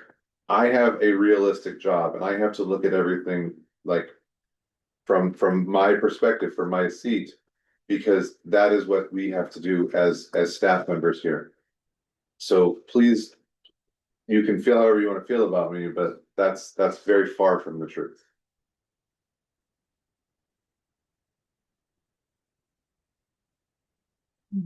Wow. Any further discussion on water sales? Okay, let's move on to the urban water management plan and treatment transfer presented at the forum on March 26th. I'm going to turn the discussion over to Anne because she attended it. I did not. And Well, we have a presentation. We have a presentation, but you after you're done, whatever you want to do. We do have some information. So I would start off by saying again, like, sure would have been nice to get this yesterday, day before. Because I did come prepared to talk about the urban water management plan and the water sale from the district. But I see that you put in for Donna's benefit, he's put in or everybody else who's on the internet that can't see, he's put in a document that includes some of the exhibits that are included in the document that we got at the workshop or the town hall, and which is great. There's some other pages in here that weren't part of that report, which actually look pretty interesting that I would need a chance to go over. But I would turn it over to them to Adam. Adam did for the urban it was called the Urban Water Management Plan Community Town Hall on March 26th. And Adam prepared a wonderful presentation. Unfortunately, there were very few people there to see all the work that Adam had done putting this plan together. I had done a quick summary of what I thought of it, but perhaps and specifically focusing, what I focused on was the purpose of the plan being required by a Department of Water Resources, and that it reports on the current and future water uses and drought risks and water storage contingency plan. And I specifically focused on the sections that had to do with the water supply, the water reliability, and the water storage, because those specifically affect the irrigation. The rest of it had a lot to do with the demographics of the county or the district, and the number of customers and potential for growth and those sort of things that are nice to know and really interesting statistics, but are less relevant to the irrigation plan as a whole. So if Adam wanted to pick it up from there, does that make any sense? Yeah. With talking about like your diagram 7.1 that you have in here. Having to do with it's on the first page of what he gave you, was a diagram out of your presentation. Can we go over our presentation first? Because it might answer a lot of the questions as opposed to trying to go through the middle of this. If you feel like that's relevant, sure. Well, so, I'd like Adam to talk. well, unfortunately, it's my job to decide whether or not he talks or not. It's not yours. So, Okay. thanks. Appreciate you. Adam is welcome to speak. I'm not gonna hold him back, but we have set up a whole. We worked with the chairperson about this, how to set this up. And a lot of the discussion was around the water shortage contingency plan. And I will tell you, we were working on this Friday, Monday, and this morning to finalize all of this, and that's why the packet didn't make it into the packet, so for whatever that's worth.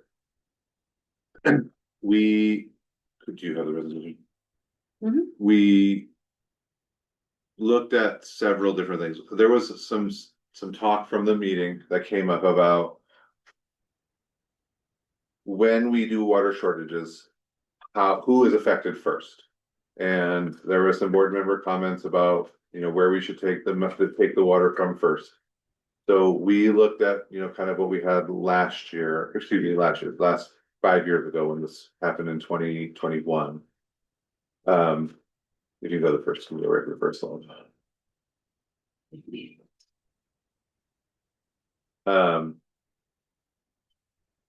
So when what it is they look at various dry years, and that's how we determine whether or not we have to go into a shortage contingency. So there's typically 5 or 6 stages. The 6th stage is optional, but stage 1, 2, 3, 4, 5 typically, as the state likes, should run 10, 20, 30, 40, 50%. The reason that is the way it is because if the state does make a blanket mandate, then we can follow what the state says. Now, they're trying to get away from those blanket mandates that happened in 2015, and they're trying to let us do it. So that's where this came in. So we had a lot of discussion about how and who is affected by this, and to what level. So the biggest one, because it's a 5-year plan, 5-year dry plan, is we looked at the driest year we've ever had, which is about 5,000 acre feet of water. It's like 52, was it 52? 5,200. 5,200, right? 5,300 acres. 5,300, sorry, 5,300. And we are assuming that for 5 years in a row, we only get 5,300 acre feet of water. Go forward, go for slides. Show that.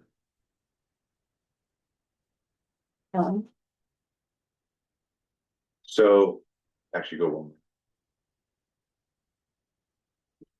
So we looked at several scenarios, and as a staff, we talked through what is reasonable and what we need to do this. To do a typical irrigation season, it takes us about 6,600 acre feet of water. That is startup and losses. Okay, so that is typically what we use. Now, do you have the numbers? What's that number one more time? It's about 6,600. Okay. I think it's 6,613. Yeah. 618. Oh, yeah, 6,618. Yeah. And then to do potable water, it's about 1,700-ish. So if you do the math there, you're looking at about almost 9,000 of acre feet of water that we would need to do water. Um. If we're only getting 5,300 acre feet of water back into the reservoir every year, so. You can see that we're at a deficit every year of about 4,000 acre feet. The state at that point is going to require us, whether or not we like it, to start reducing water at some point. Now, it is typically our ability to do it how we see fit. But if our plan isn't enough for how they see fit, they're going to assess whether or not the amount that we reduce is enough. And how we're doing it. So if it's not enough, then they're gonna come in here and they're gonna tell us what to do. So we went through several scenarios of basically keeping potable water at the 10, 20, 30, 40, 50%. And we really tried to not affect irrigation water until we really had to. So if you notice in the first one, we did the 10, 20, 30, 40, 50, and then we moved over reduction in irrigation in year 3 to start at 10% and then go 10, 20, 30. Now, this is great and we'd love to make this work. However, this would not meet the state's requirements because it's. My question, the potable water is that's relying upon the customers, whereas the irrigation is geared by you. You would manifest the reduction in water. In that case, yes. Right. So I'll tell you how it works. Stage 1 is 10% and it's considered voluntary. Okay. So we would start to send out flyers, we'd start to send out emails, we'd start to send out water smarts, say, please do what you can, start to reduce your water. When we go into year 2, the 20% becomes mandatory. We would start to say, you need to do this, you need to do that. Here's how. Oh yeah. How is that policed by you? We police it through the code enforcement. So we would utilize county code enforcement. So you report people who are using more? So we would set up some sort of a ordinance or something, which is, less watering on your grass. Watering certain days of the week, whatever the district decided, we would come up with a way to do 20% reduction. And I mean, speaking personally, I don't, my potable water is very low. Yep. Compared to the number of people in my household. Yep. Because I do use the irrigation water. Sure. Right. So 10% reduction for me is gonna hurt more than somebody who's doing it for landscaping as well. So this isn't attacking Christie. I know, I'm This just is attacking the collective. Yeah. So when we do this, we have to, the 20% is not based on a per person. We would say the district needs to reduce their watering reduce their water usage by 20%. Okay. And here's how we're doing it. So in areas that are using treated water, you'd have to reduce the amount of water you use. So i.e. the golf course. I'm just gonna use that because that seems to be a hot topic. Yeah. They could only water 2 or 3 days a Yeah. week. Have one up there? Yes. Oh, In okay. ALT, in ALT. There's a small one in ALT. Oh, right there. And then you use irrigation, so that really doesn't help us or pertain to us, but anybody who uses potable water to water their landscape, Mhm. we would ask them to go to certain days a week as opposed to doing it every day. If we did that, then code enforcement would be the ones who would go around and we would, because Water Smart could tell us all the information of when you're using water and how much you're using. So if you're not reducing on Tuesdays, say Tuesday and Thursdays are the day we picked not to have watering. If your water usage is still the same as it is on Tuesdays and Thursdays is as Monday, Wednesday, and Friday, then we know you're doing something wrong. Yeah. And we'll send code enforcement out they can cite you and make you pay a fine. Okay. So that's how that works. You mentioned irrigation gets cut when? Third year. On this, In the 3rd year. in the 3rd year, but in the 1st year, the 10% would come in. You're way ahead of me.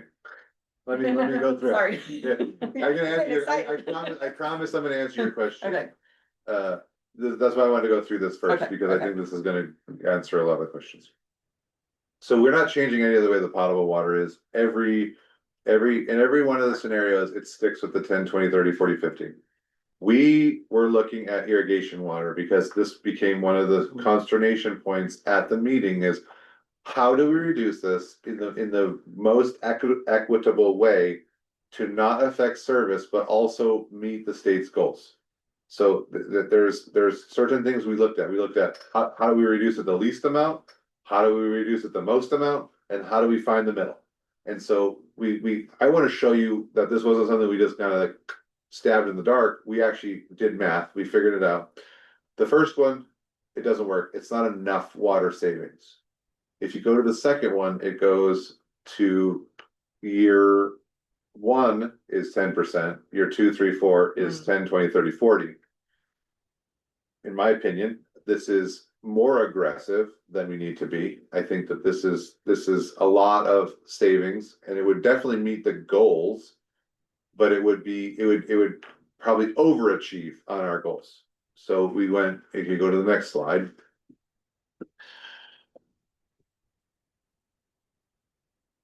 We did moderately aggressive, which is even more. This is kind of like our really crazy. We did 10, 25, 50, and 75. And one of the issues when we did this was when you get to year 5 and you reduce irrigation service by 75%, you're really only getting, what did we calculate? I think everybody gets 3 acre-feet of water. So that everybody gets whatever that math is, about 1 million gallons. And it's basically just enough to kind of wet your whistle, so to speak. It's not enough. And I kind of said, no, let's not do it that way. We also looked at doing it across the board even. So everybody gets the same reductions, 10, 20, 30, 40, 50. And this is also probably more aggressive than it needs to be. And it also is more onerous. And I don't think irrigation needs to be hit as hard as starting to do a 10% reduction in the first year. So after all this kind of, if you go to the last one, we settled on something that was a little bit more equitable, and it was in year 2, it was 10%, 25, 50, and 60. Year 5, now you're going to see something in 1 second. It actually doesn't go to 60% because what we're actually going to submit to the state is less. But these are the numbers that we looked at that meet the goal and are not as onerous as everything else. Now, you guys understand? No. Oh, you, I don't know if I missed it. So, but when we do this, it's not a year. They don't look at years. They look at stages. And so what they're going to look at is what stage should you be in? So are we going to get 5,300 acre-feet of water every year for 5 years? No. What we're going to probably do is get 5,300, then you're going to get like 7,000, then you're going to get like 6,000. You're going to kind of be in this real low range. So we can put ourselves in whatever stage needs to be in. So what we need to figure out is if we had 5 really low years, how do we handle this situation? So if you go to the last one, this is what we came up with. So if you have 5 really low years, you have something similar to this. Now, in year 5, you're probably still close to stage 5, but you may be in stage 4 depending on how much water you've gotten in the previous years. But to do the shortage level, so stage 1 would be just a potable water restriction of a voluntary 10%. Okay. Stage 2 would be a mandatory 10%. That's when we would start to put in how we would do that. There's lots of ways to do that. Parks, golf courses, outdoor watering. Okay, so you're not having a lot of issue there. When you're up to 30%, now you're starting to talk about 20% mandatory conservation. So then you have to really kind of ramp up even a little harder. And I think if you bring in a 10% reduction in irrigation, it would still show that, I hate to say it, but we can save a lot more water from irrigation than we can for potable by doing the percentages because there's a lot more water flowing through the system. Now getting into stage 4 and 5, this is like, oh my gosh, like we're in a real pickle. Stage 4 and 5 is probably to the effect that either you've gotten almost no rain, no snow, or you potentially have an issue with your water supply. So God forbid something happens to Stumpy or the dam and we have to reduce the level in the lake.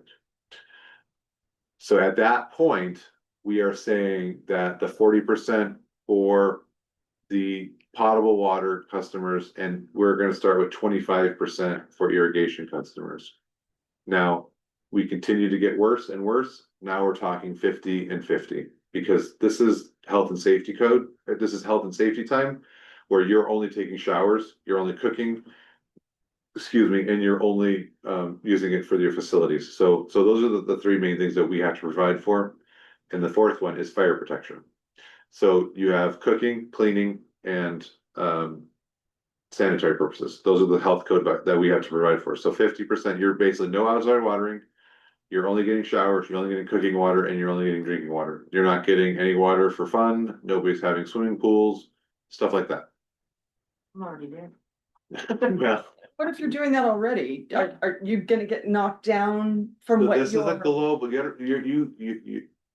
you're thinking of this as I'm coming after Rena. No, I'm talking about I- me as a collective. A lot of us, because we have irrigation water, we don't do any of that, and our water Yeah, but- usage, our potable is low.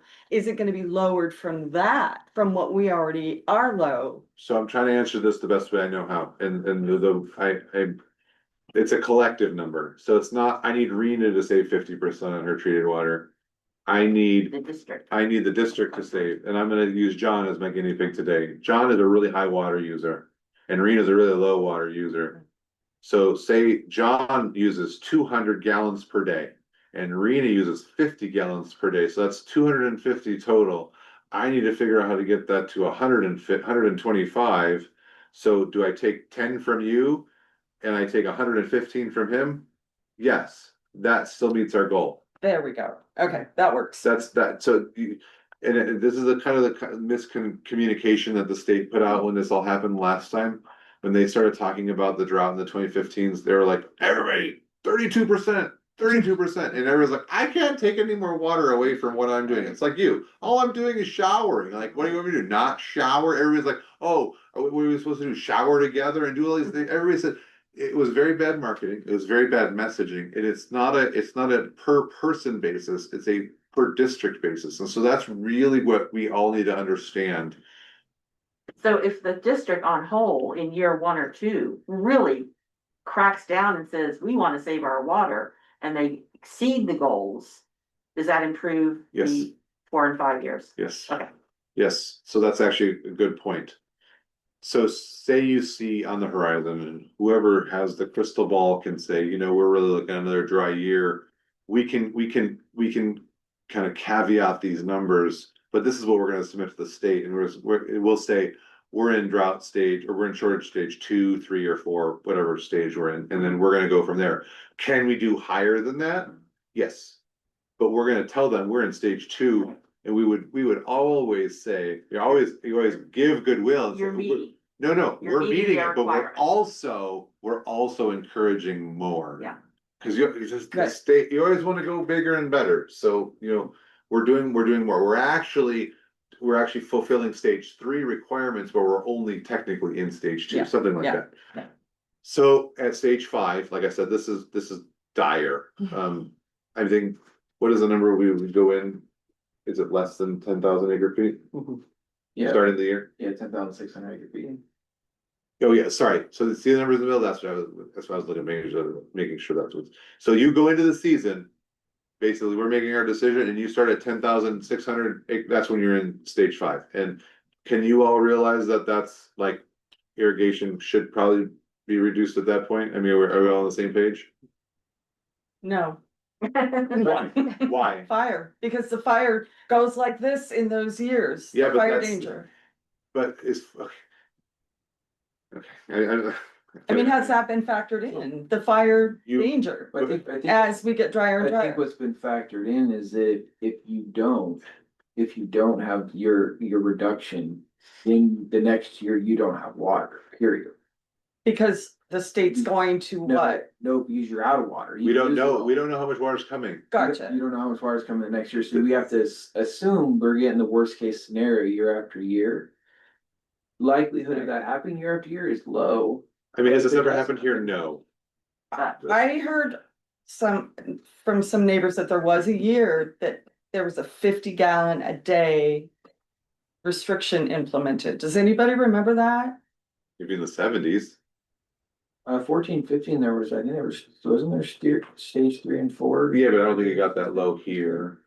It got, I mean, it was. I think it was short-lived, but there was a So you're 50 gallon talking, a day. but that's what I was trying to, that's the miscommunication from the state. Mm. Because the state said everybody needs to use 55 gallons of indoor water per day. And that's not the way, that's not what the regulation says, and the news really screwed that up.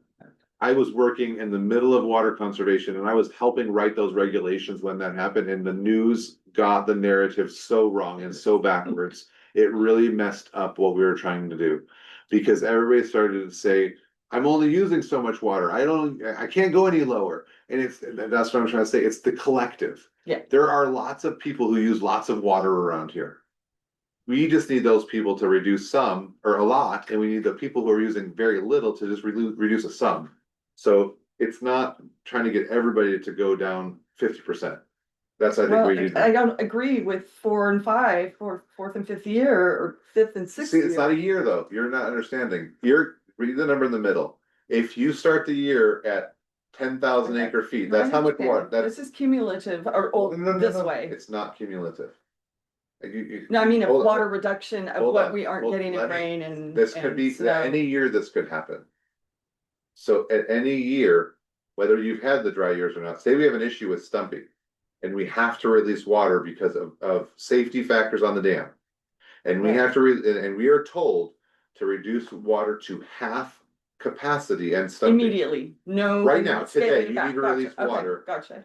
And we go into the season, because we can only fill it up to 10,000 acre feet, you are instantly in stage 5.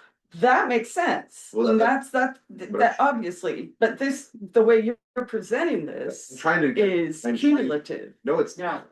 I think, No. I think it was. Or Started it. what's the opposite of cumulative? No, I think Or you.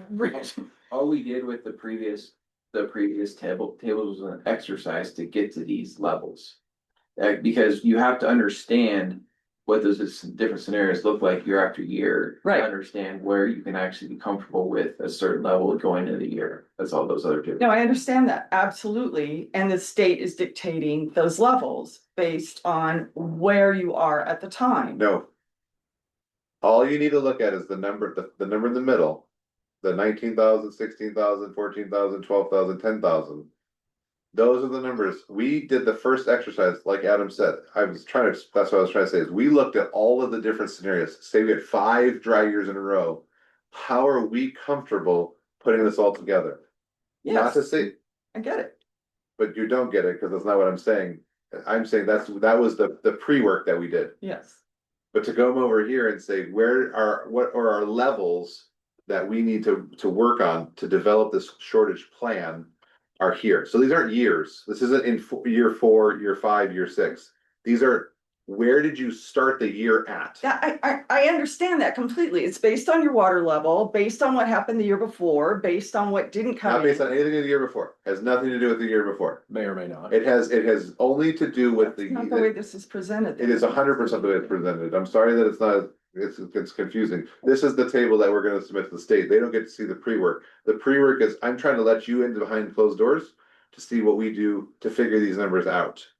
So the years, the multiple years is how we look at, say, okay, how are we comfortable when we have these really dry years? Where are we gonna start working on figuring out how much we need to do this? So take the years out of this. But if at any point in April, when we declare the water year, so we declare the water year every year, April board meeting.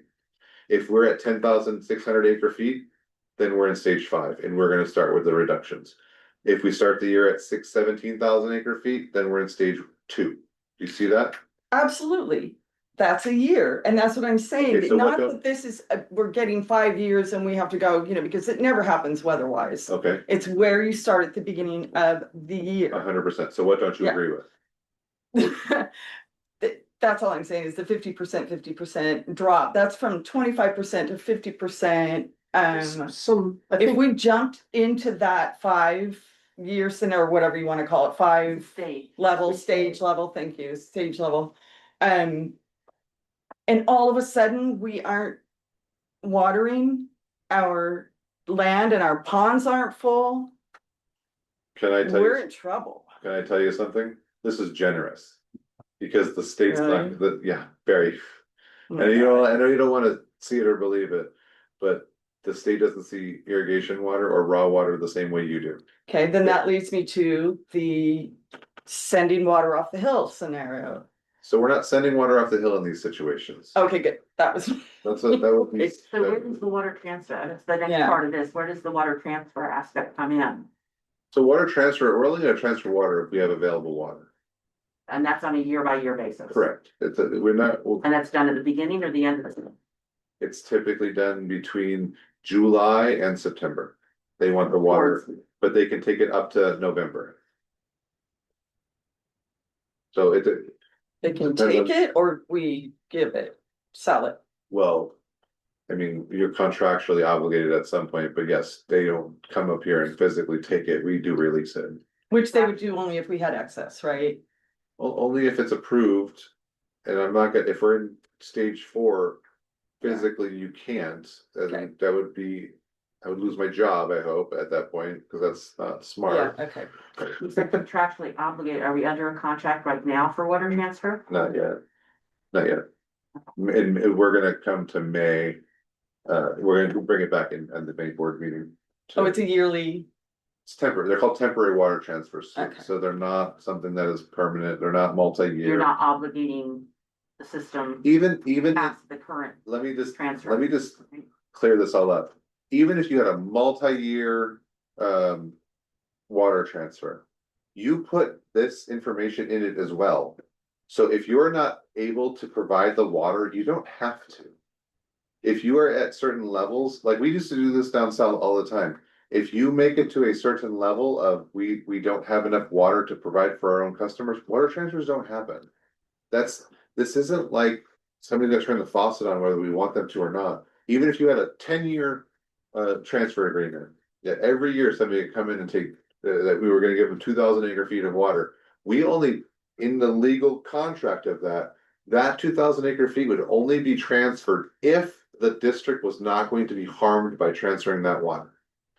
So I hope that there's more trust in me as your general manager here than that, to put this district at risk. So- I would And never, understand, the board will not allow that to happen.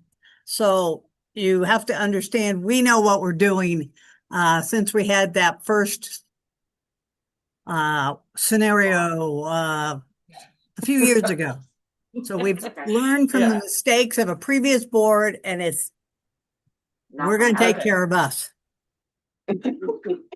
way before I got here. Yeah, okay, that's kind of where I was coming from, was that situation. Okay, So I just have a comment on that slide. It's hard to understand. Information's missing and mixed. What You're- information is missing? Okay, okay, I'll start from the left side. The percentage shortage range, right, it's just telling you what's further to the right. So that column's like unnecessary. No, you have to have those. This is the state column. This is the state wants this. This is how the state, but we put this form together for the state. Okay, so the important numbers were the second column showing the acre feet, right, that's the thresholds, Yes. right? There we go. We don't see what, for the next one, you're seeing a percentage reduction, but we don't see the value, how many acre feet are being reduced. Go back one slide. I'm saying on this one slide, I know. I'm just telling you that they don't, that we're just filling out what we can. I know, I'm just pointing out where, I'm looking at it and I'm. Go up one It slide takes for me a me. while to understand it because it's like, then you get to the far See. right, and it says what you expect it to be the next year, but it's like you didn't account for what water you expect coming Yeah, in that is also. with water expected to come in. That's with the 5,000 But acre it's- feet coming in. But it's You're, just saying the math doesn't quite add up do because. you ever have to work with the state on your job, with your job? Do you ever get like weird, like requests for reports from the state? I work with the largest banks in the world. No, I didn't say banks, I said the state. Who have Bank- compliance reports that go to the governments around the world that I work on. Okay, just That answer, I design. just answer my question. When you're with the fire department, do you ever have to work with the state and they I ask you do for not, weird no. reports? I do not work Okay. for the state. We can only fill out the table the way the state wants us to fill out the table.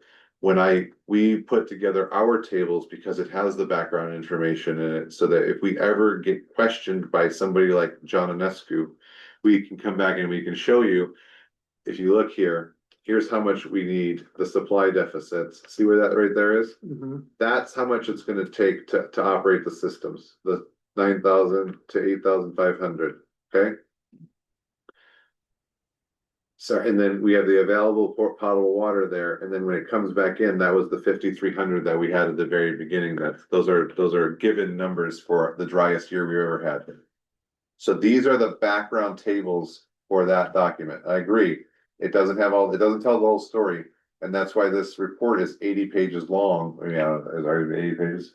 Probably. Yeah. Or more. There's a lot of information that's not in this table that is going to be used to describe this table, and we're just trying to show you kind of where we are, and we're trying to get buy-in from you all as irrigation customers, that this is where we need to land somewhere in here. And I understand we don't want to cut irrigation because of fire and because of the dryness and because of all that. But at some point, there's a breaking point of it does have to be cut. And so if you thought about this, it's not at 50%, you're not getting no water. You're still getting some water, but at 50%, are you gonna be growing as much stuff, or are you gonna be using your water more frugally as well when you're irrigating stuff? You know, if you just water a little less, or if you turn your sprinklers down, or whatever you have to do, I understand this is frustrating, but And we maybe try you to. should go to YouTube and look at that town hall and review that. And then that might help give you a little more information. Because we went over this and the water transfers during that town hall.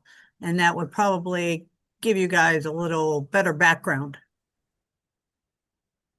My question, final question, I promise. When the state, this will happen sometime eventually, hopefully, I'm long gone.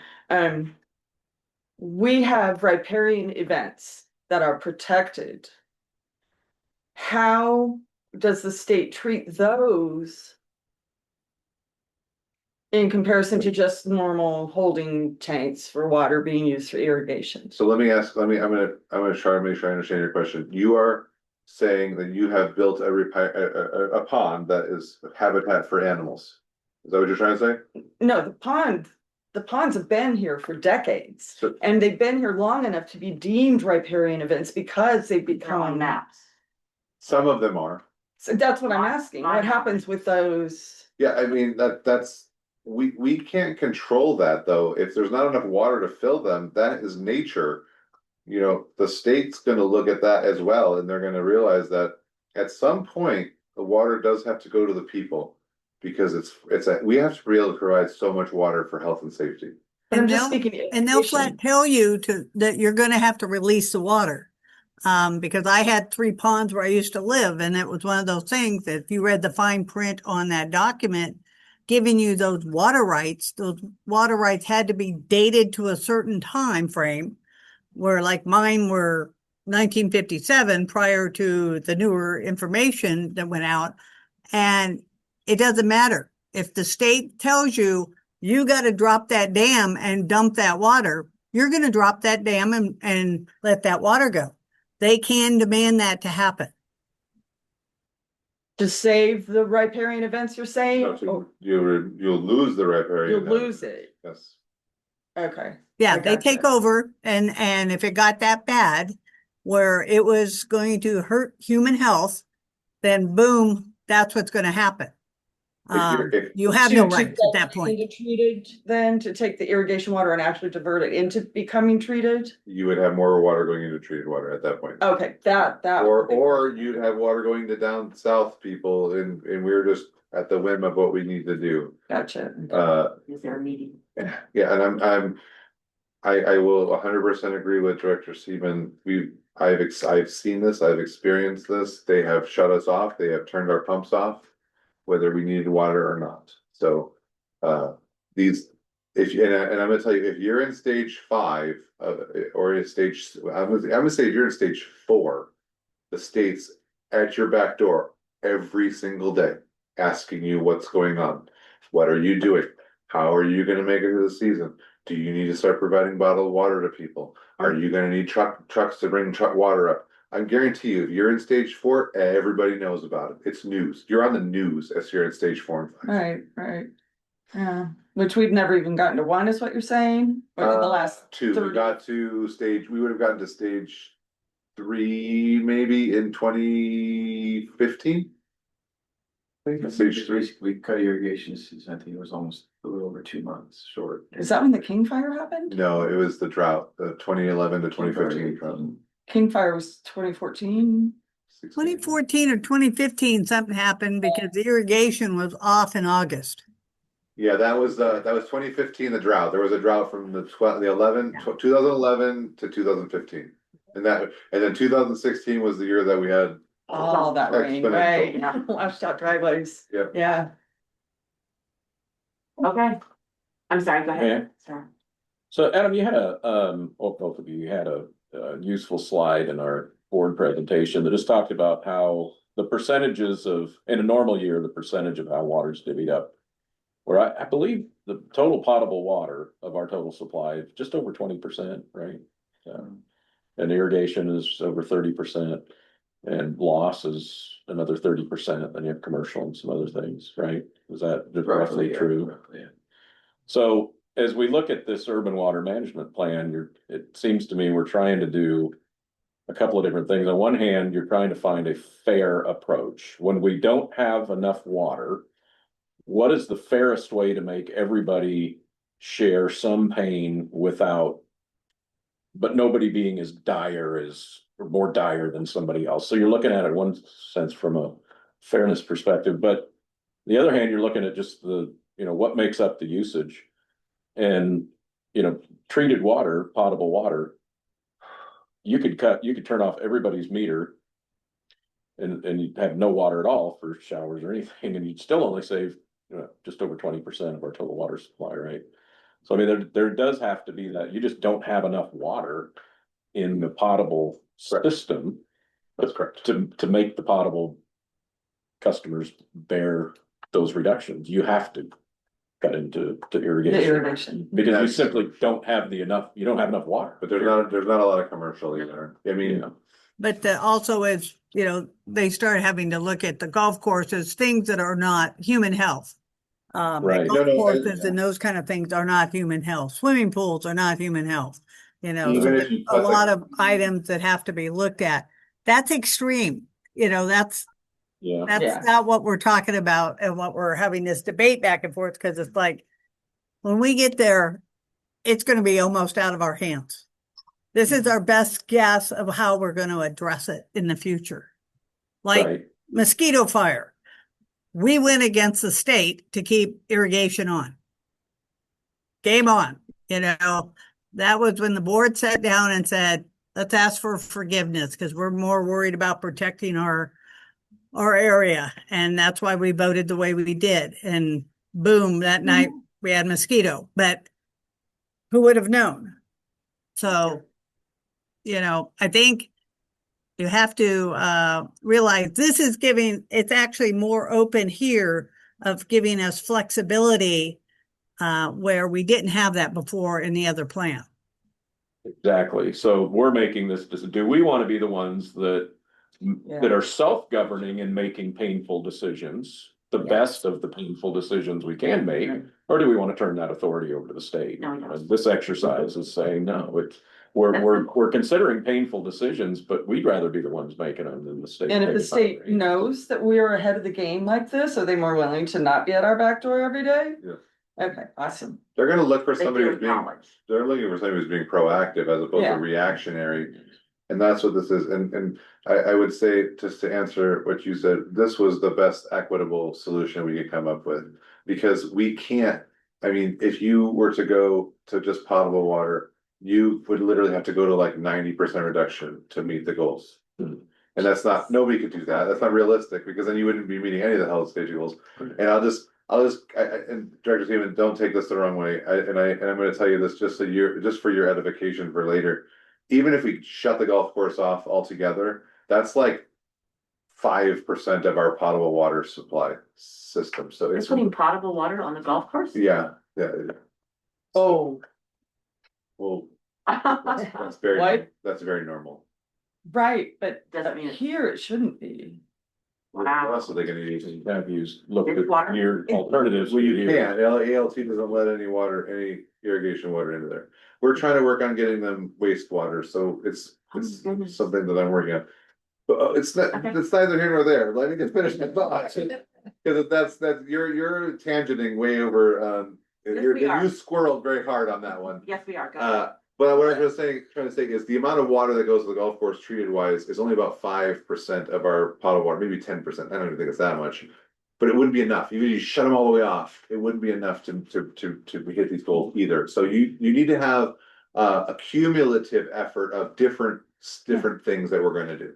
The biggest thing is gonna be people who water their lawns. The biggest things are gonna be, you know, the golf course and the people who water their lawns. And it's not even like I need to say you're watering 7 days a week. If you turn them to 2 days a week, which you can probably keep most of your stuff alive anyway, I mean, that's like 30 or 40% right there, just in that. It's actually more like 40 or 50%, just to turn to two days a week of watering. So you just gotta think of it that way. Everybody takes a little bit of a hit so that everybody, the collective, can keep water going. Okay, Are there projections that we might get to something like this soon? I mean, I don't have a crystal ball. Everybody else seems to have one that can make these kind of determinations. I do not. I don't foresee it happening. This is more away from like a super drought, because we don't have super droughts here. Up here, even when there's droughts, they go, I mean, I'm saying here in the divide, not in the California has super droughts all the time, because they have a 7-year water cycle. Up here, if you look at the history and the average water flow up here, things are actually okay. Ours are probably like more like a 2-year cycle, and then we get more water. We fill pretty regularly. We have a good watershed, a really good watershed.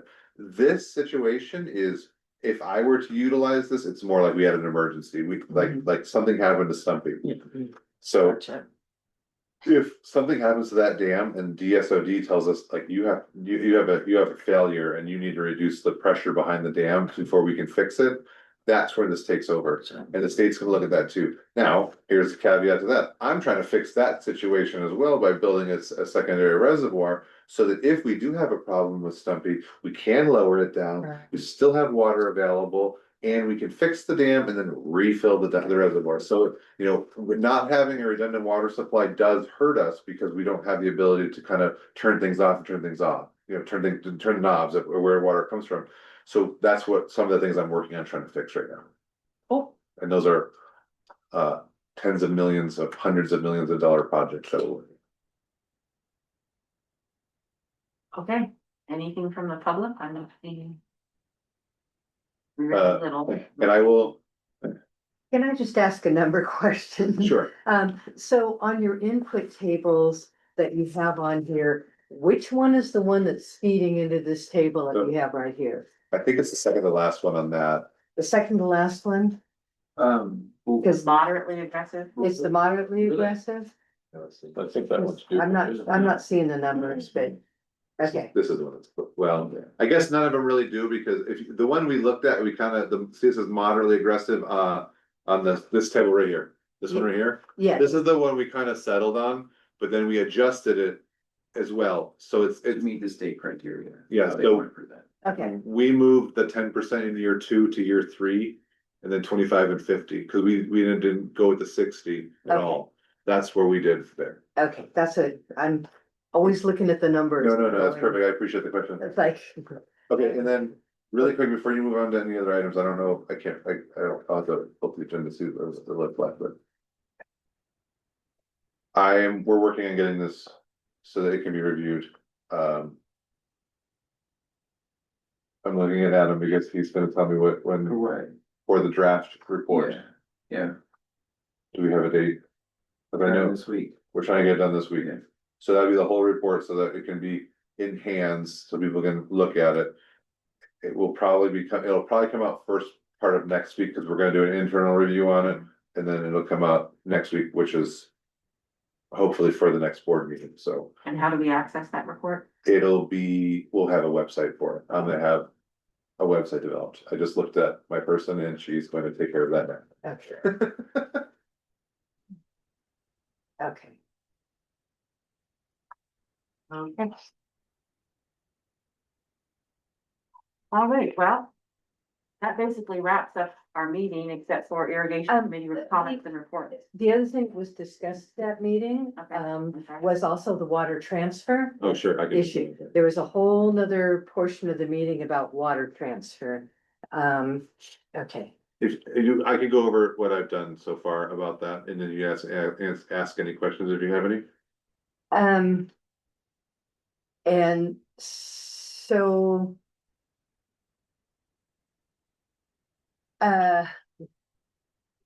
Okay, so the water.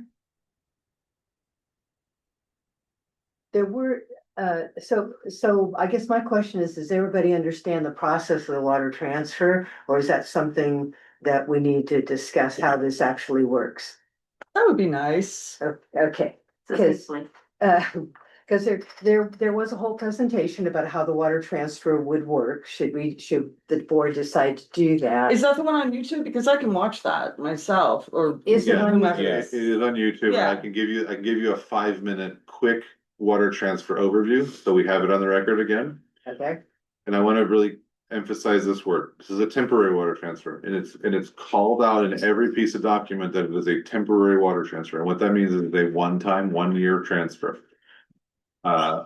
Basically, a water transfer is you are a willing seller. So we are a willing seller because we have a water resource availability to hold water. A willing buyer contacts a willing seller. And they agree on a certain amount of water that is reasonable to be transferred to a different region of the state. We receive money to transfer the physical drops of water. The agency who is the buying agency pays all the fees. And I'll go over that at the very end. There is one thing that we pay for, and I'll explain what that is, but it is very small. Basically, it is our responsibility as a water seller to get the water to a physical point, and then they are responsible for the rest of the water as it goes further. So our physical point is Folsom Lake. So once the water touches Folsom Lake, we are not responsible for it anymore. It is the buyer's responsibility. Basically, they have to then take care of their transportation, their pumping costs, so they pay all that stuff. So right now, we have negotiated to approximately $315 an acre foot. There is a potential for it to go a little bit higher, but it doesn't matter if we negotiate it or somebody else negotiates. We're locked in at 315. But if EID, PCWA, or any of the other, it's called a global contract. Any of the other agencies that are also transferring water to the same agency, which is Westlands Water District, they're down in the Central Valley. If anybody negotiates higher than 315, then our number goes and matches that number. So we can't get less than whatever the highest paid person gets. So we may get 325 an acre foot. Who knows? In the meeting, we discussed transferring 3,000 acre feet of water. We are responsible for the losses up to Folsom, which is up to 5% of the losses, which the last time we did this, we lost about 50 acre feet, I think is what it was. From here to Folsom. Yeah. So we didn't lose a lot, but we did lose some. So to overcome those losses, to ensure the financial aspect of this works for the district, we proposed that we would transfer up to 3,250 acre feet of water to cover those losses. Now, we may not have all those losses, and we may not end up transferring that much water, but that would be the top end of what we could transfer. It works out to be it's $1 million $23,500 in revenue. The only cost to the district of this is our legal fees. So when we review the documents, we pay our attorney to review the documents. So I can't tell you how much that's gonna cost, but I will give an estimate, but I don't think it's gonna be very onerous. Now, on the back end, we do have costs that are uh, reporting costs to the Bureau because we do have what is called a refill requirement. If we transfer that water and they are saying, well, that's water that could have potentially come to us if for some reason we don't have a large water year the next year. Now, this is where it gets really complicated and it's very hard to describe, but basically, maybe have an empty water bottle. Is your cup empty? No, not quite. This is one cup. Yeah, just it would be really. Cup would be better because then I could pour it into a cup. Where are those cups? I can go grab one, I don't He has cups. She has these brand new cups that are product placement cups. Why are you getting those? How is this being transferred? Truck? No, you You have river, rivers. Down the river. It goes through Pilot Creek. It goes into the North Fork American River, Folsom Lake. Random release then into the rivers. Correct. So measured. They're Measured, gauging yeah, it. not random. We measure it. We release the water that needs to be released, and then I didn't realize. so this is our reservoir right here, okay? And we're gonna pretend like we're empty from the last year, and now we're filling back up, okay?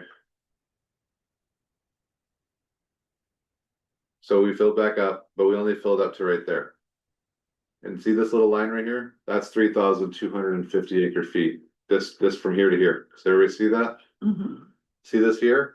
That we're not even close to the hole that we've created in our reservoir. If we're this low, we don't owe them any water this year. We would owe water only if it gets to the top. So this is the only zone that we would owe them water in. Okay, if it filled up like this.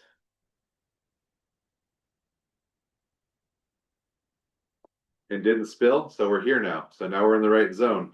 They can only ask us for the water down to this line. So they cannot take the full amount of the water that we transferred only down to here. How is that measured? It's measured by our inlet gauge. And so what they're saying is, this is the hole that you've created right here. So if this is water that would have spilled in a normal year. Now, this doesn't happen very often. We got in a really sticky situation in 2021 because it was a very low water year. But they could only ask for up to 600 acre feet, and they didn't ask for all of it. They asked for a portion of it. And we gave them the portion that they asked for, but we did not give them everything. So that is what the refill requirement is. You are on the hook for the 3,250 acre feet until it's paid back, or until two things happen. Folsom is operating in flood conditions and the delta is in excess. Okay, so those are the two conditions. Now, the year 2021, we also ran into some weird Bureau of Reclamation operation practices. They were operating Folsom early. So when the delta was in excess, they stopped operating Folsom because what they were trying to do was fill Shasta Lake, which we don't care about Shasta Lake because it has nothing to do with us, but because they operated differently, we are changing the contract, hopefully with the Bureau, to say if they have any abnormal operating procedures, then we're able to come back and rediscuss the refill agreement. So there's a couple things we're trying to change. We're trying to change this from an and to an or, so it's either Folsom or the delta's in excess. And we're trying to change and add some language for normal operating conditions. So that's basically in a nutshell what our water transfer is. Now, like I said, $3.15 an acre foot, we're looking at doing up to 3,250. Now, nothing has been approved yet. The board of directors still has to approve this. They're going to discuss it on May 13th. If they approve it, we would not start sending water probably until end of July, early August. There is some prepayments that they make to us for good faith. Now, if along the way, we say something happens and we have a really bad year, or the dam fails, or we have other issues, then we have a contractual out. We can basically say, I'm so sorry, we're not able to fulfill this anymore. We owe them back the money that they've paid us, not extra money. There's no penalty, but we do owe them what they've paid us in. Because they do, I believe they pay 10% or 20% upfront. And then we would owe them that back. So we would hold that in like trust until the whole transfer was made. Is the release over time or is it done in a dump or how? Yes, typically it's how they can move it through the system. So it's not like we release 2,000 acre feet and it's done. We release like 500 acre feet and we can only do it so fast because we are limited by our infrastructure as to how fast we can release it. So we would take like a week to 2 weeks to release like 500 acre feet of water.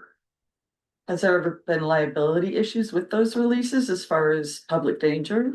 What public danger? Or, well, I think of the confluence all the time and the problems that we have there with people. Do you Just know an how- amount of water rushing. Do you know how much water flows through the confluence every day? This wouldn't affect that, this, There's probably 30,000 acre feet of water flowing through the confluence right now. but for it to rise, it wouldn't rise with a. You are very generous of our water supply and I appreciate No, okay. we do not have that much water. I'm trying to learn the ebb and flow. We could release Stumpy Dam, 100% the dam could fail, and I doubt you even noticed it at the confluence. Really? You would notice the debris and that's about it. By the time it got there, Yeah. you wouldn't even notice it anymore. Okay. Did have a quick question. So in this contract, and I presume we'll see it, there'll be a draft of it. There is a draft, okay. Is it do we have two separate contracts? One with the buying water district and one with the reclamation? Or is it one three-party agreement? How does that contractual agreement work? Yeah, we have one with whoever buys the water, and then it's a separate agreement with the Bureau. Okay. They have an agreement with the Bureau that triggers ours, but their agreement is operational because they want to move it through the system. They're a CVP contractor, so they're regulated by the Bureau. So their contract is always with the Bureau. Okay, I And is think I it- understand. Is it public information who the potential buyer is? Has to be. But I mean, today, is it Sure, I just said who it was. Westland? I said who it was now. I said it, yeah. Yeah. Okay. I mean, you can't do these types of deals behind closed doors. The only part of this I could do behind closed doors with the board is negotiating a price. But as soon as we came to a price, it has to be coming to the board for approval. There's a lot of new rules and they came about a long time ago. There's only certain things you can talk about in closed session and the price part is what you can negotiate, the amount you can negotiate. But once you've decided, before you approve it, it has to come out what the price is and how much they're moving. You cannot make that approval in closed session and then go forward with it without daylighting that to the public. That's what our board has done so far, is give permission to the general manager to move forward with those negotiations and drafting of that contract, but bring the contract back for ratification, so. That'll be a board decision. Absolutely. I am not allowed to make that decision unilaterally. And I wouldn't want it either.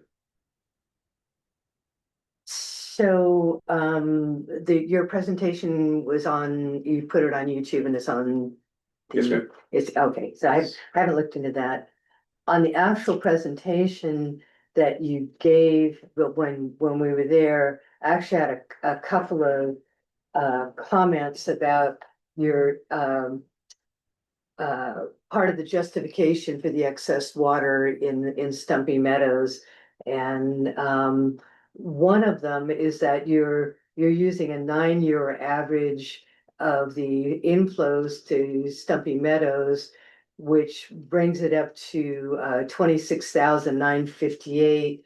And on the document that you're submitting for the urban management plan, you're using your average inflows, well, you have a couple of different numbers. But you have storage capacity of 21,206, which didn't really seem to match to anything. But when you use a 9-year average as opposed to a 5-year average, your 9 years is including 2017, where we got 61,000 acre feet. So it kind of skews it to look like we have more water available than we really do. On an average, it's kind of like looking at apples and oranges. So to me, it makes it less transparent how much water is really available. Can I answer that before you go to the next question? Is it part of that? Cause I wanna make sure I get that answered for Yeah. you. Yeah. So the average is a watershed average, and the reason we say that is because I wanna show how often enough water flows back into the watershed to fill Stumpy. You are correct. Stumpy can only hold 21,206 acre feet. Okay, Any more than that, we lose. Okay, so the 61,000 you see there, yeah, we lost 40,000 of that water. No chance of us ever taking it. yeah, Probably lost more than 40,000 because there was some water in the bottom of Stumpy. So what those average numbers, it's different. The 5-year average you're talking about and this 9-year average, they're saying two different things. They're not even talking, one's playing baseball and one's playing football. Yeah. The 9-year average is saying this is how often, and I think there's even a better table in there. It's how often we fill or spill.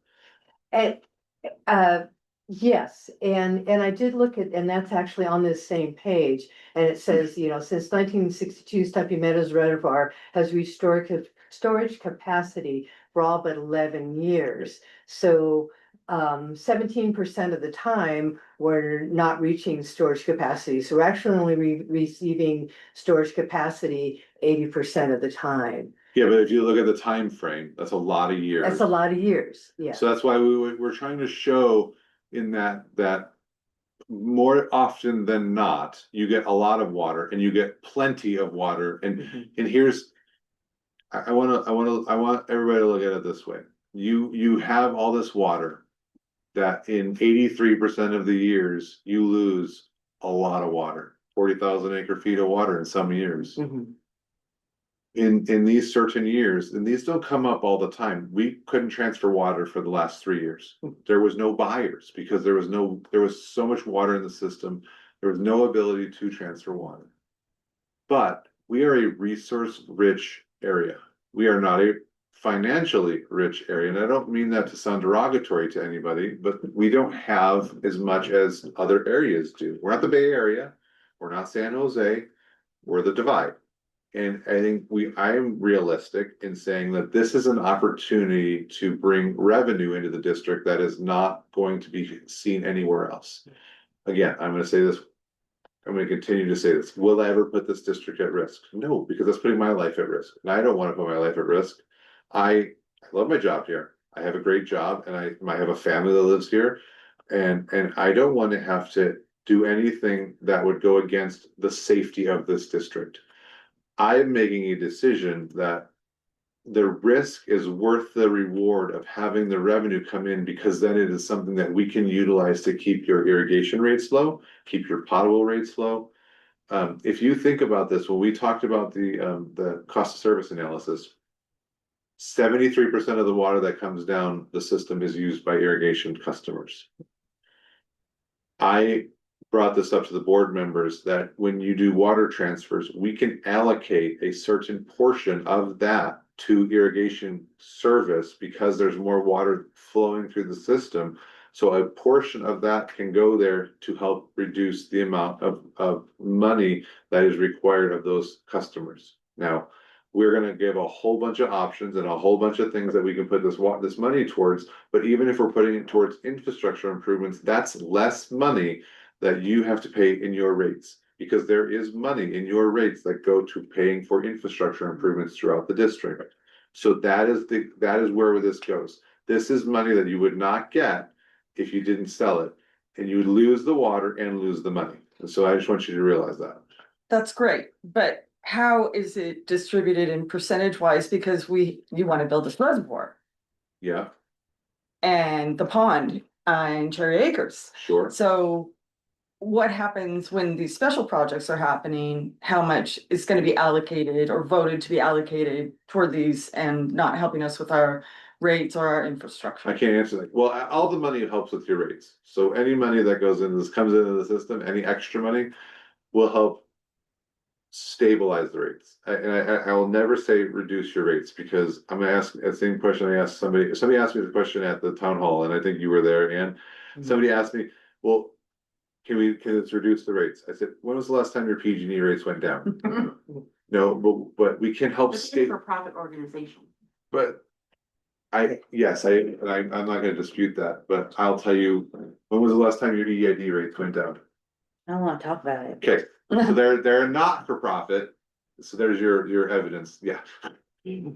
What I'm gonna say is it will help stabilize the rates, and I'm gonna tell you, by building a reservoir, if we can build a reservoir, I'm gonna say your rates will stay stable for a very long time. No, and I see that as a huge positive, and that was kind of what triggered my thought was what happens when you need that money to go there?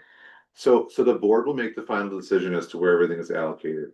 I will, I say it's the collective I, the staff. It's not just I, who, I'm not gonna say what I wanna do. The Collective staff as is in me, myself and I. the collective as in myself, Taylor, Adam, Jessica, Alexis, and anybody else who works here. I'm only as good as my staff, and they're awesome. But we're gonna come up with a plan of what to do with that money and where it should go that would best serve the district's customers and would best financially be viable to save the most amount of money or resources or things that we need. So we're gonna come up with a bunch of different options, and the board's gonna say, this is where it gets allocated, but no matter where it gets allocated, all of these costs are borne by the district ratepayers anyhow. So like in the COSA, you're on the hook for $800,000.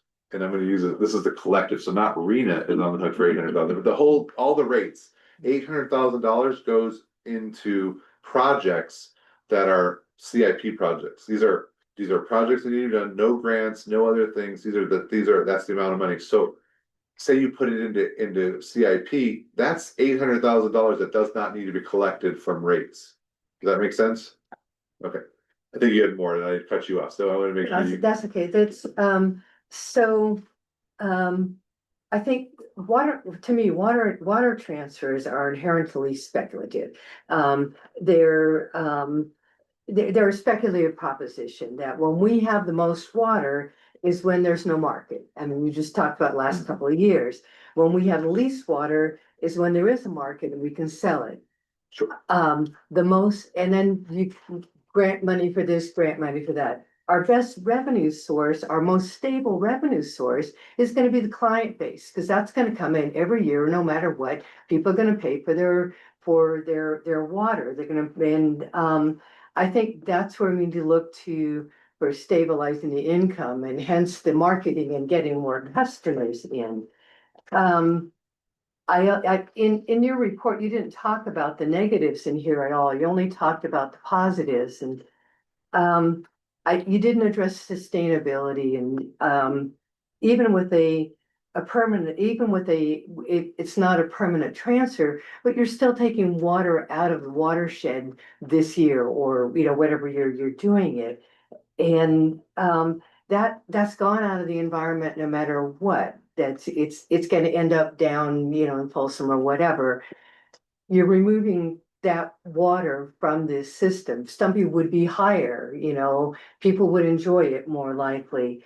That's, I just, I'm not, what about the quality of the fish? That was discussed at the meeting that, so it does get warm at Stumpy. The year that everything was down really low, I was up there swimming with my daughter and grandkids, and the water was warm. That lake does get warm. How does that affect the fish, the wildlife in the area? If we don't have Stumpy up there, there's, fewer animals and fewer, the water line goes down. It's not in the earth. It's not there. leaching out in the surrounding neighborhoods. That's, and, my final thought is that the purpose of government is not to generate a profit, it's to provide services to the people. So I think that yes, I get it.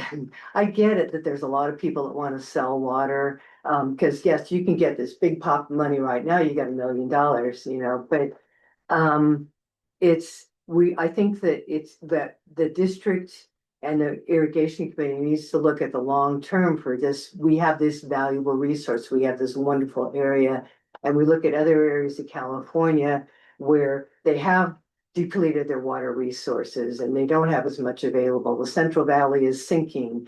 Mendocino County, where we came from, they sold off water by the truckload to the pot farmers, and it did wonders for the neighborhood. That I think that it really has to be in the minds of everybody that works for the district that we do have a very special and precious area here, and it's incumbent on everybody in this district, in the management of this district, to do the best to preserve that water, which means, to me, not selling off water that belongs in this area. It doesn't belong in Fresno. It comes down in this neighborhood. Yes, I know it goes down the American River and into Folsom and all of that. I get that. But and yes, it would be a trickle in the confluence, and maybe one person wouldn't drown that was foolish enough to jump in. But I think that always has to be, paramount in the planning. And I admire that Mike Sanders is out there in Washington trying to get grants for everything under the sun, and I think that's great. I think that could bring money in. I might be happier if you said that some of the $1 million from this was gonna go to solve the problem in Cherry Acres.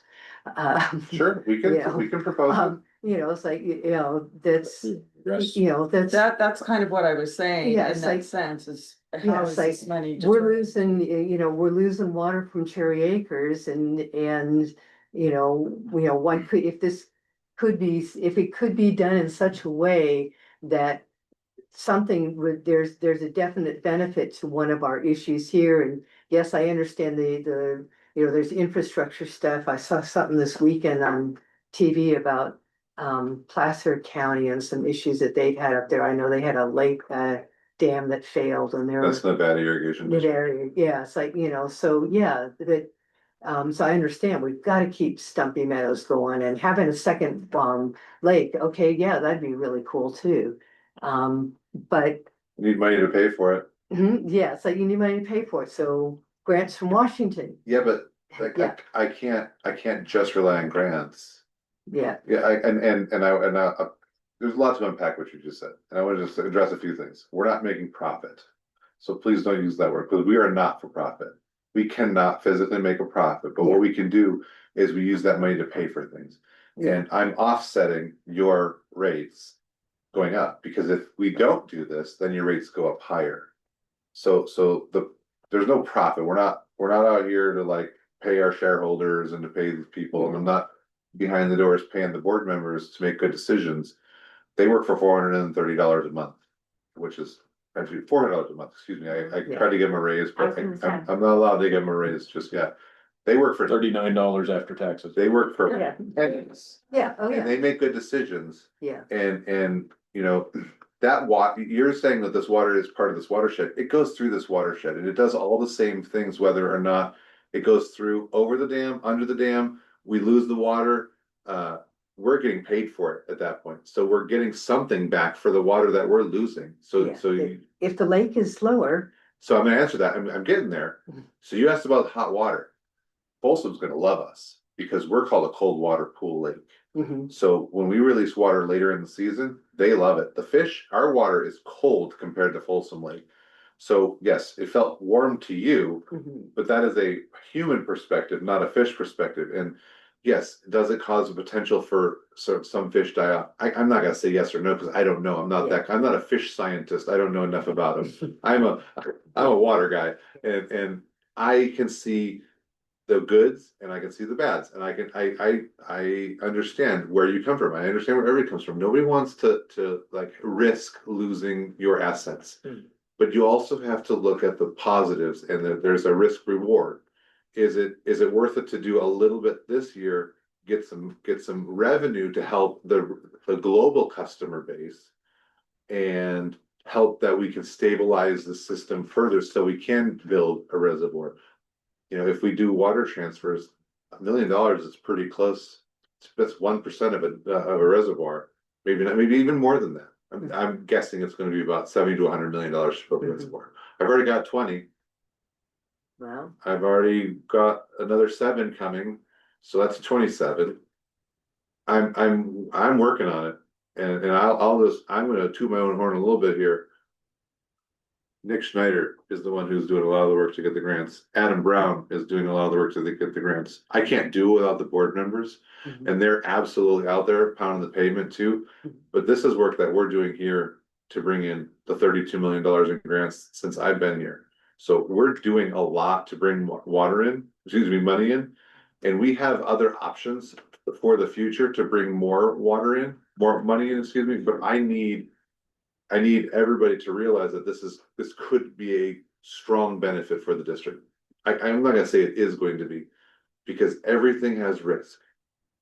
We have risk if we don't sell it, we have risk if we do sell it. Mhm. And we just have to figure out where we wanna fall on that line. Yeah. And at this point, I'm looking out for our community and our customer base, trying to make sure that we can keep your rates as low as possible. I hated 2024, worst year of my life. it's, well, Do you wanna know why it was the worst year of my life? oh, because you did rate study. Because we had to do a rate study, and I had to go to everybody and tell them that I have to raise your rates. Yeah. I don't like to have to do that. I don't want, when PG&E sends me their rate things, I'm like, man, I hate this. Mhm. I get one from the trash company, I get one from all the same people that you pay, I pay too. So I understand, I feel your pain, I feel everybody's pain, that rates go up and up and up and up, nothing really gives. And I don't wanna have to keep doing that. So my goal, and I've told the board members, and I'll let the board members say that I've been saying this, my goal is to make sure that we can stabilize those rates for as long as possible. Question, when you do these grant writing, however, writes the grants and submits them. Do they take into consideration that we sell the water when we have excess? We willingly do Doesn't that? matter. Everybody does. It should matter, To who? It matters to you, but it doesn't matter to. because, no, to the state or the federal government, whatever, seeing that we are not being stingy with our Well, resources. we are being stingy with our resources. This is a benefit. They look at this as you're being regional. You are being inclusive of everybody. When other people have less, you are sharing. That's what you're saying, right? But that's what I'm saying, is No, the water it's transfer a to me, Benefit for a grant application. yeah, Because we're that's being- what I wanna hear. Oh, I'm sorry. Yeah. I thought you were saying, because they're gonna say, well, you don't need enough water because. No, you're no, getting no, water. no, I apologize. no, because I've been in grant situations before, and these things that come in are, these little things sometimes make the decision and put it over the edge. So that is a positive when we have access, Mhm. that and building our needs. Yeah. Don't think that when we build this reservoir, we're not gonna have outside partnerships to come in and say, you help us build this so that we have water when we need it and you have water when you need it, because we have the ability to store it. We live where the water comes. They don't live where the water comes, but we can take their money and we can have water when we need it, and we can also provide water to everybody else, and then it's a win-win-win situation. Yeah, And that sounds like Lake Mendocino to me. Yeah, but quid pro quo. I mean, that's a stupid decision that they made up there, and Oh, it was a stupid decision. okay, well, I. Yeah. Can you at least trust me not to make stupid decisions? Well, Please. If you I'm explain it begging- to us well enough. I'm Yeah. I'm begging you to at least say what I'd like. I've heard some like real stuff from The board, you. Yeah. the board actually approved that 2 meetings ago. So we are working with the Army Corps of Engineers. We got Yeah. $20 million from the Army Corps to do a feasibility study and to start working on this process. And right now we are working the feasibility study is to get other grants. So there's a small water system storage grant from the Bureau that provides up to $30 million in additional money. And we're also trying to reconnect in Onion Creek, which is a lost from the King Fire, a lost water supply that we don't have access to anymore, and we're trying to connect that in. Now, other thing we're working on is we have what they call saved water from all the infrastructure improvements we've done, pipelines, canal linings, and we can show how much over the like it's a 10-year average that we're using, how much water we used to use in 10 years ago, and how much water we're using today. And this water in here is all water that we can transfer because it's all technically our water, but we can't use it anymore because we don't know where to put it. Yeah. But we can use that as cell water in the future. So when the reservoir is built, what's your argument then? We Well, we will have some place to store it. Yeah, it still doesn't matter. Because our water right says we have 21,000 every year to store. So if we're using Stumpy down to 15,000, that's 6,000. So there's 15,000 to park somewhere else. Okay. So where is it gonna be located? We're looking at a couple different locations. One is behind Stumpy. And we're actually looking at two locations, potentially to do two small reservoirs. That would be a total of about 15,000 acre feet. Okay. One is behind Stumpy and one is in Onion Creek. Cause you wanna be able to Options. have it go back into Stumpy once It'll all- repairs or whatever. It will all flow in through Stumpy. Yeah. So, because we were gonna put a hydroelectric generator on the bottom of Stumpy, so all the water will end up flowing through the hydroelectric. Cool. So it's 50, you said 15,000 versus Stumpy is 21. 21. Yeah. So it's not quite doubling up, but it's basically if something happens to Stumpy, we have enough to sustain ourselves. Sustainability. Well, we would like that and a solution for Cherry Acres. If we're getting money from sales, why can't some of that go to Cherry Acres? It's It not- absolutely could. That's one of the options. We can, the board has a limitless options. I'll tell you who to talk to, Mr. Fisher. Yes. And talk to Ms. Seaman. Yeah, And let them know that that's where you see the best use of this money. And that would go into the CIP portion of this or a project. You can delineate it to a specific project too, whatever you guys see fit, or a certain percentage goes to the project, excuse me. It's 5 o'clock, my brain doesn't work anymore.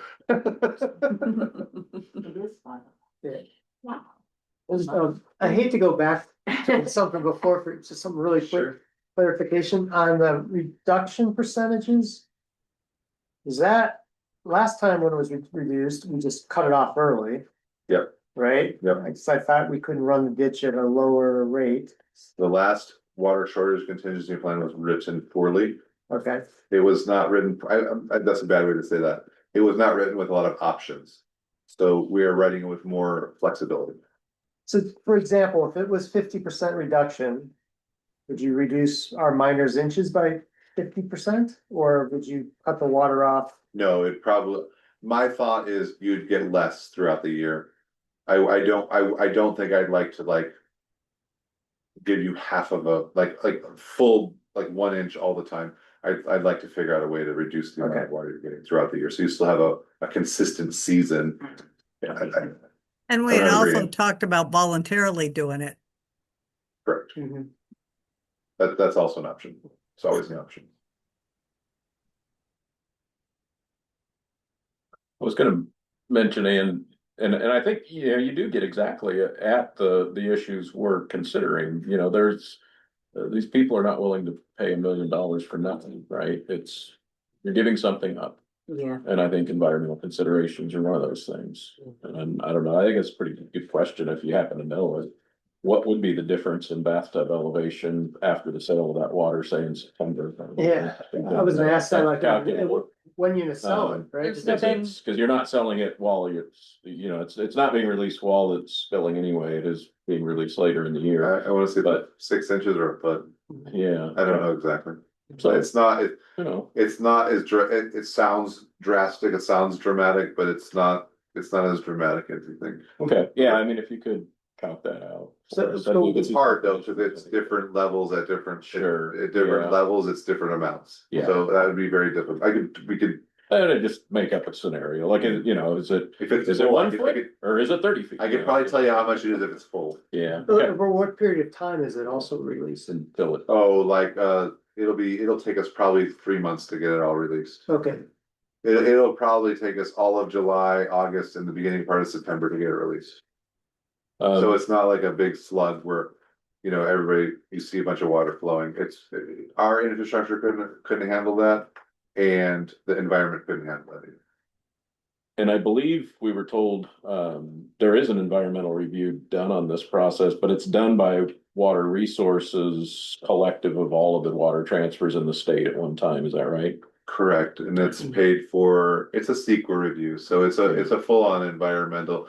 We've actually done, when we submit the letter, they start to do the CEQA review. So we have it's a less onerous process, but it's still a very onerous process of CEQA review. Okay. There is full-on, everything is done, and from point A to point B, they look at everything. From where it's released to where it's used. Cool.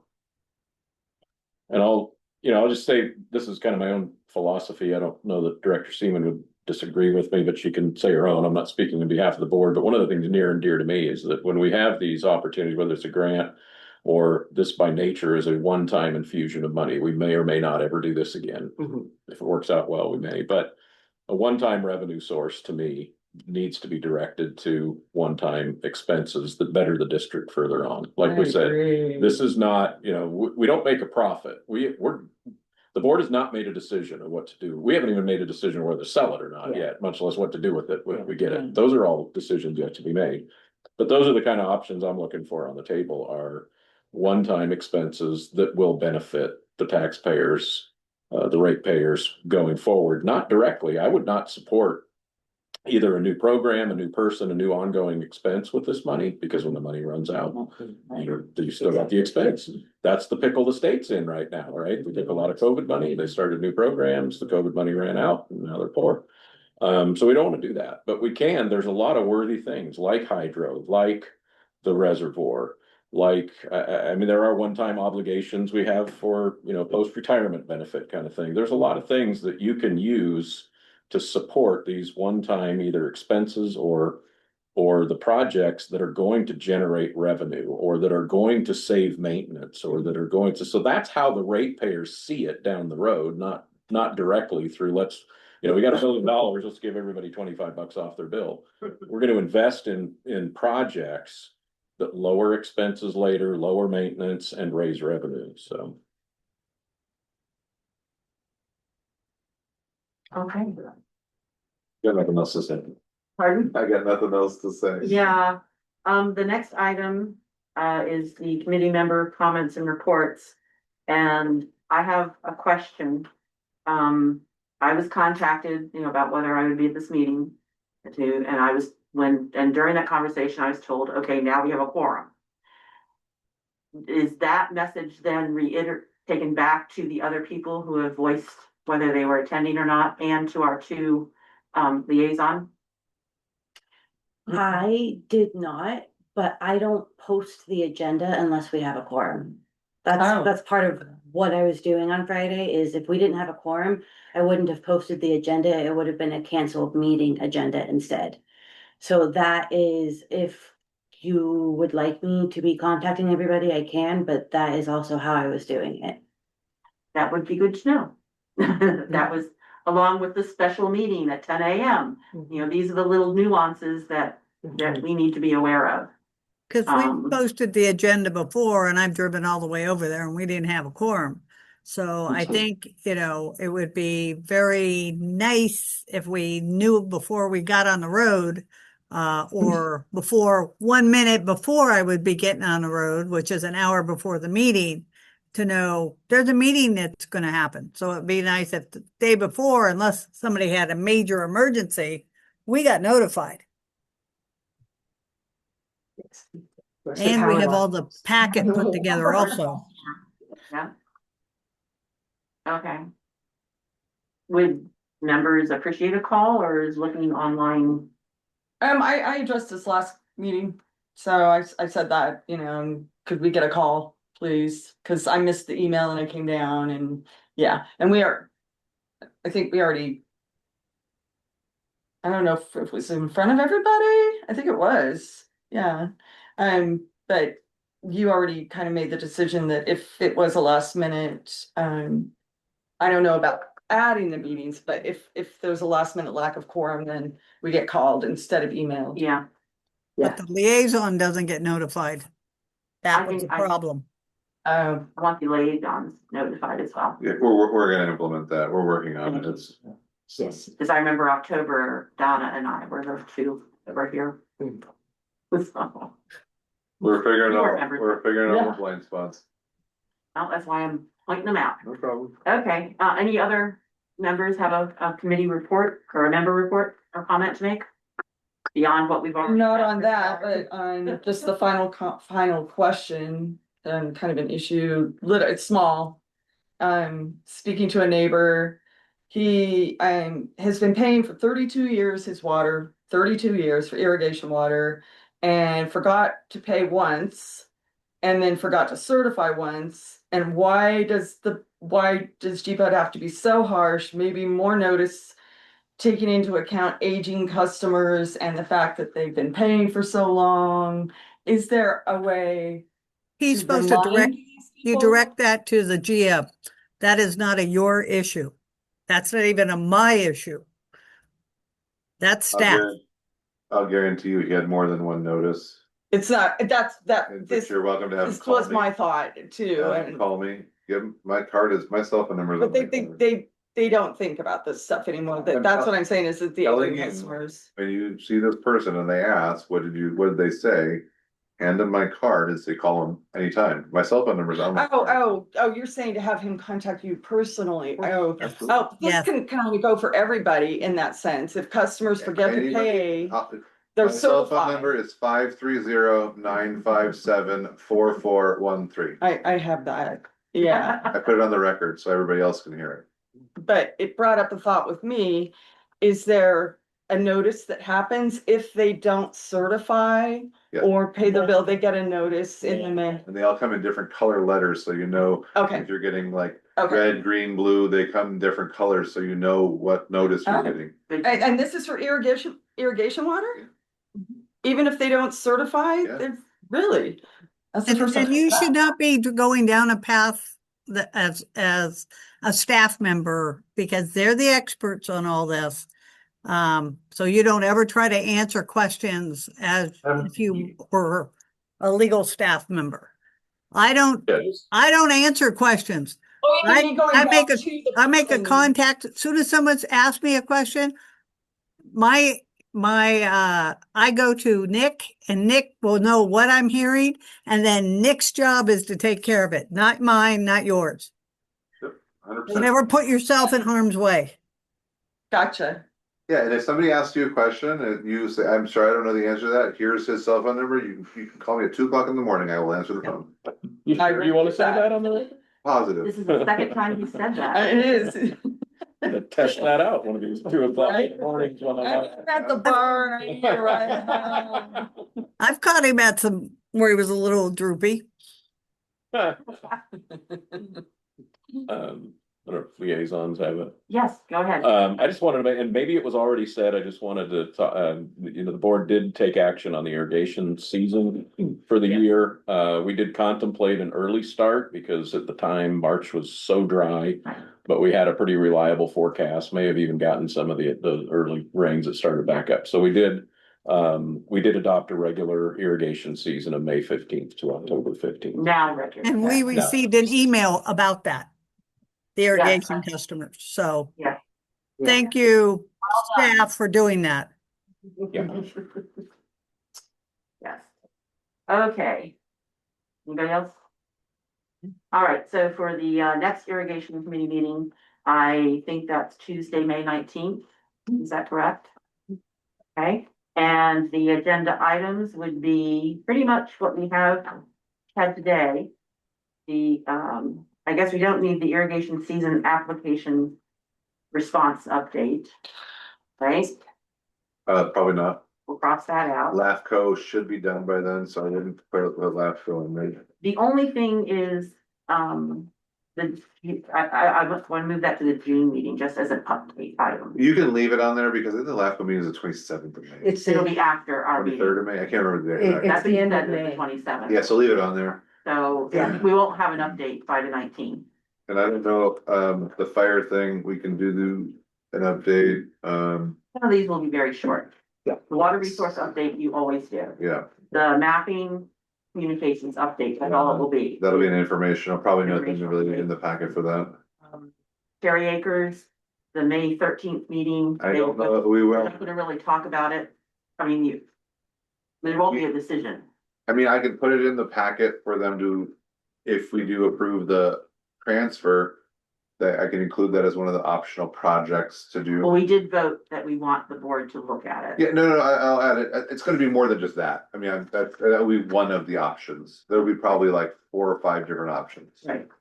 Okay, but that would just be a quick update. The LAFCO quick update, the water sales standing. We don't need to discuss the water, well, it's water transfer, just an update as to what happened, I will tell you, that'll what they be, voted on. That's it. So a lot of these will be a lot shorter than today. and then urban plan, I will let you know whether or not that gets approved or Right. not, cause the public hearing will be the 13th for that. Okay, And can we get some notice out on that about the We already public are. hearing? We're putting it Hopefully, at post offices, Marvale's, home, holiday, it's in the papers, Facebook page. it's already And done. you Then go guys should on. all go to it, and so you can understand what it's about. So you don't have to rehash it here in your meeting. Because a lot of the questions were already answered at that town hall that nobody went to except for Anne. Yeah. And Juan. Yes, but Those are one. Yeah. yeah, I would urge you guys to show up at those kind of things because there's a lot of information that comes out and you can freely ask questions there during those meetings. Or you have full participation online too, so Zoom, it'll be Zoom to all nines. what would be helpful is if the district had a calendar. Just a Monday through Friday That would monthly be nice. calendar that showed meetings, town halls, It does. that sort, it does? It does. It's on the On website. our homepage. On the homepage. It is in there. I found it. Look at Yeah, that, give that's me the a second. easiest check off box I'll I've ever put it- seen. Give me 1 second, I can show you. Yeah, when I go to the website, I'm looking for something specific and I don't. Yeah. Mhm. Taylor's You have great. to, you have to She's, look for it. she- It's not totally obvious. It's on the homepage. it's at the bottom. I It's think. right here. Oh, it didn't do it. Didn't Give me do a it. second. It's fighting me. It is right here. Okay. Can you click Oh, on it's it? in Water Smart though. No, this is the no, homepage. Water Smart, that's the Janner, homepage. that's. Okay. That's not what I see when I get to the, Yeah, Okay. go back to the homepage and then make it bigger. there. Yeah. That's the Scroll homepage down. I'm at. That's what So then you usually. scroll down. Right It's there. Scroll right down. there. And you click here and it takes you to our calendar. Yeah, I'm gonna take that as a win for us. That is a win. When did that get implemented? They, A long they time ago. don't, yeah. Since I've been here. Okay, I'll put my glasses back on. I think, and I did think, Taylor did do some updates to the website, it's all ADA compliant now and a bunch of other things, so. If you have any questions, and then we have had, web pages for like COSA, so we'll do that for the urban plan as well. Right. Well, I just said it for the public so that they would know. No, I appreciate you. Okay. All I know Uh, is you need to not start having marathon meetings like the board has been having. This has gotta stop. Yeah, we don't do this very often and next time, It's like, next time. We had a lot to go over today, Donna. Yeah. All right, unless there's anything else, I'm going to adjourn the meeting. think. All right. Question for you. Hold on a second. Yeah.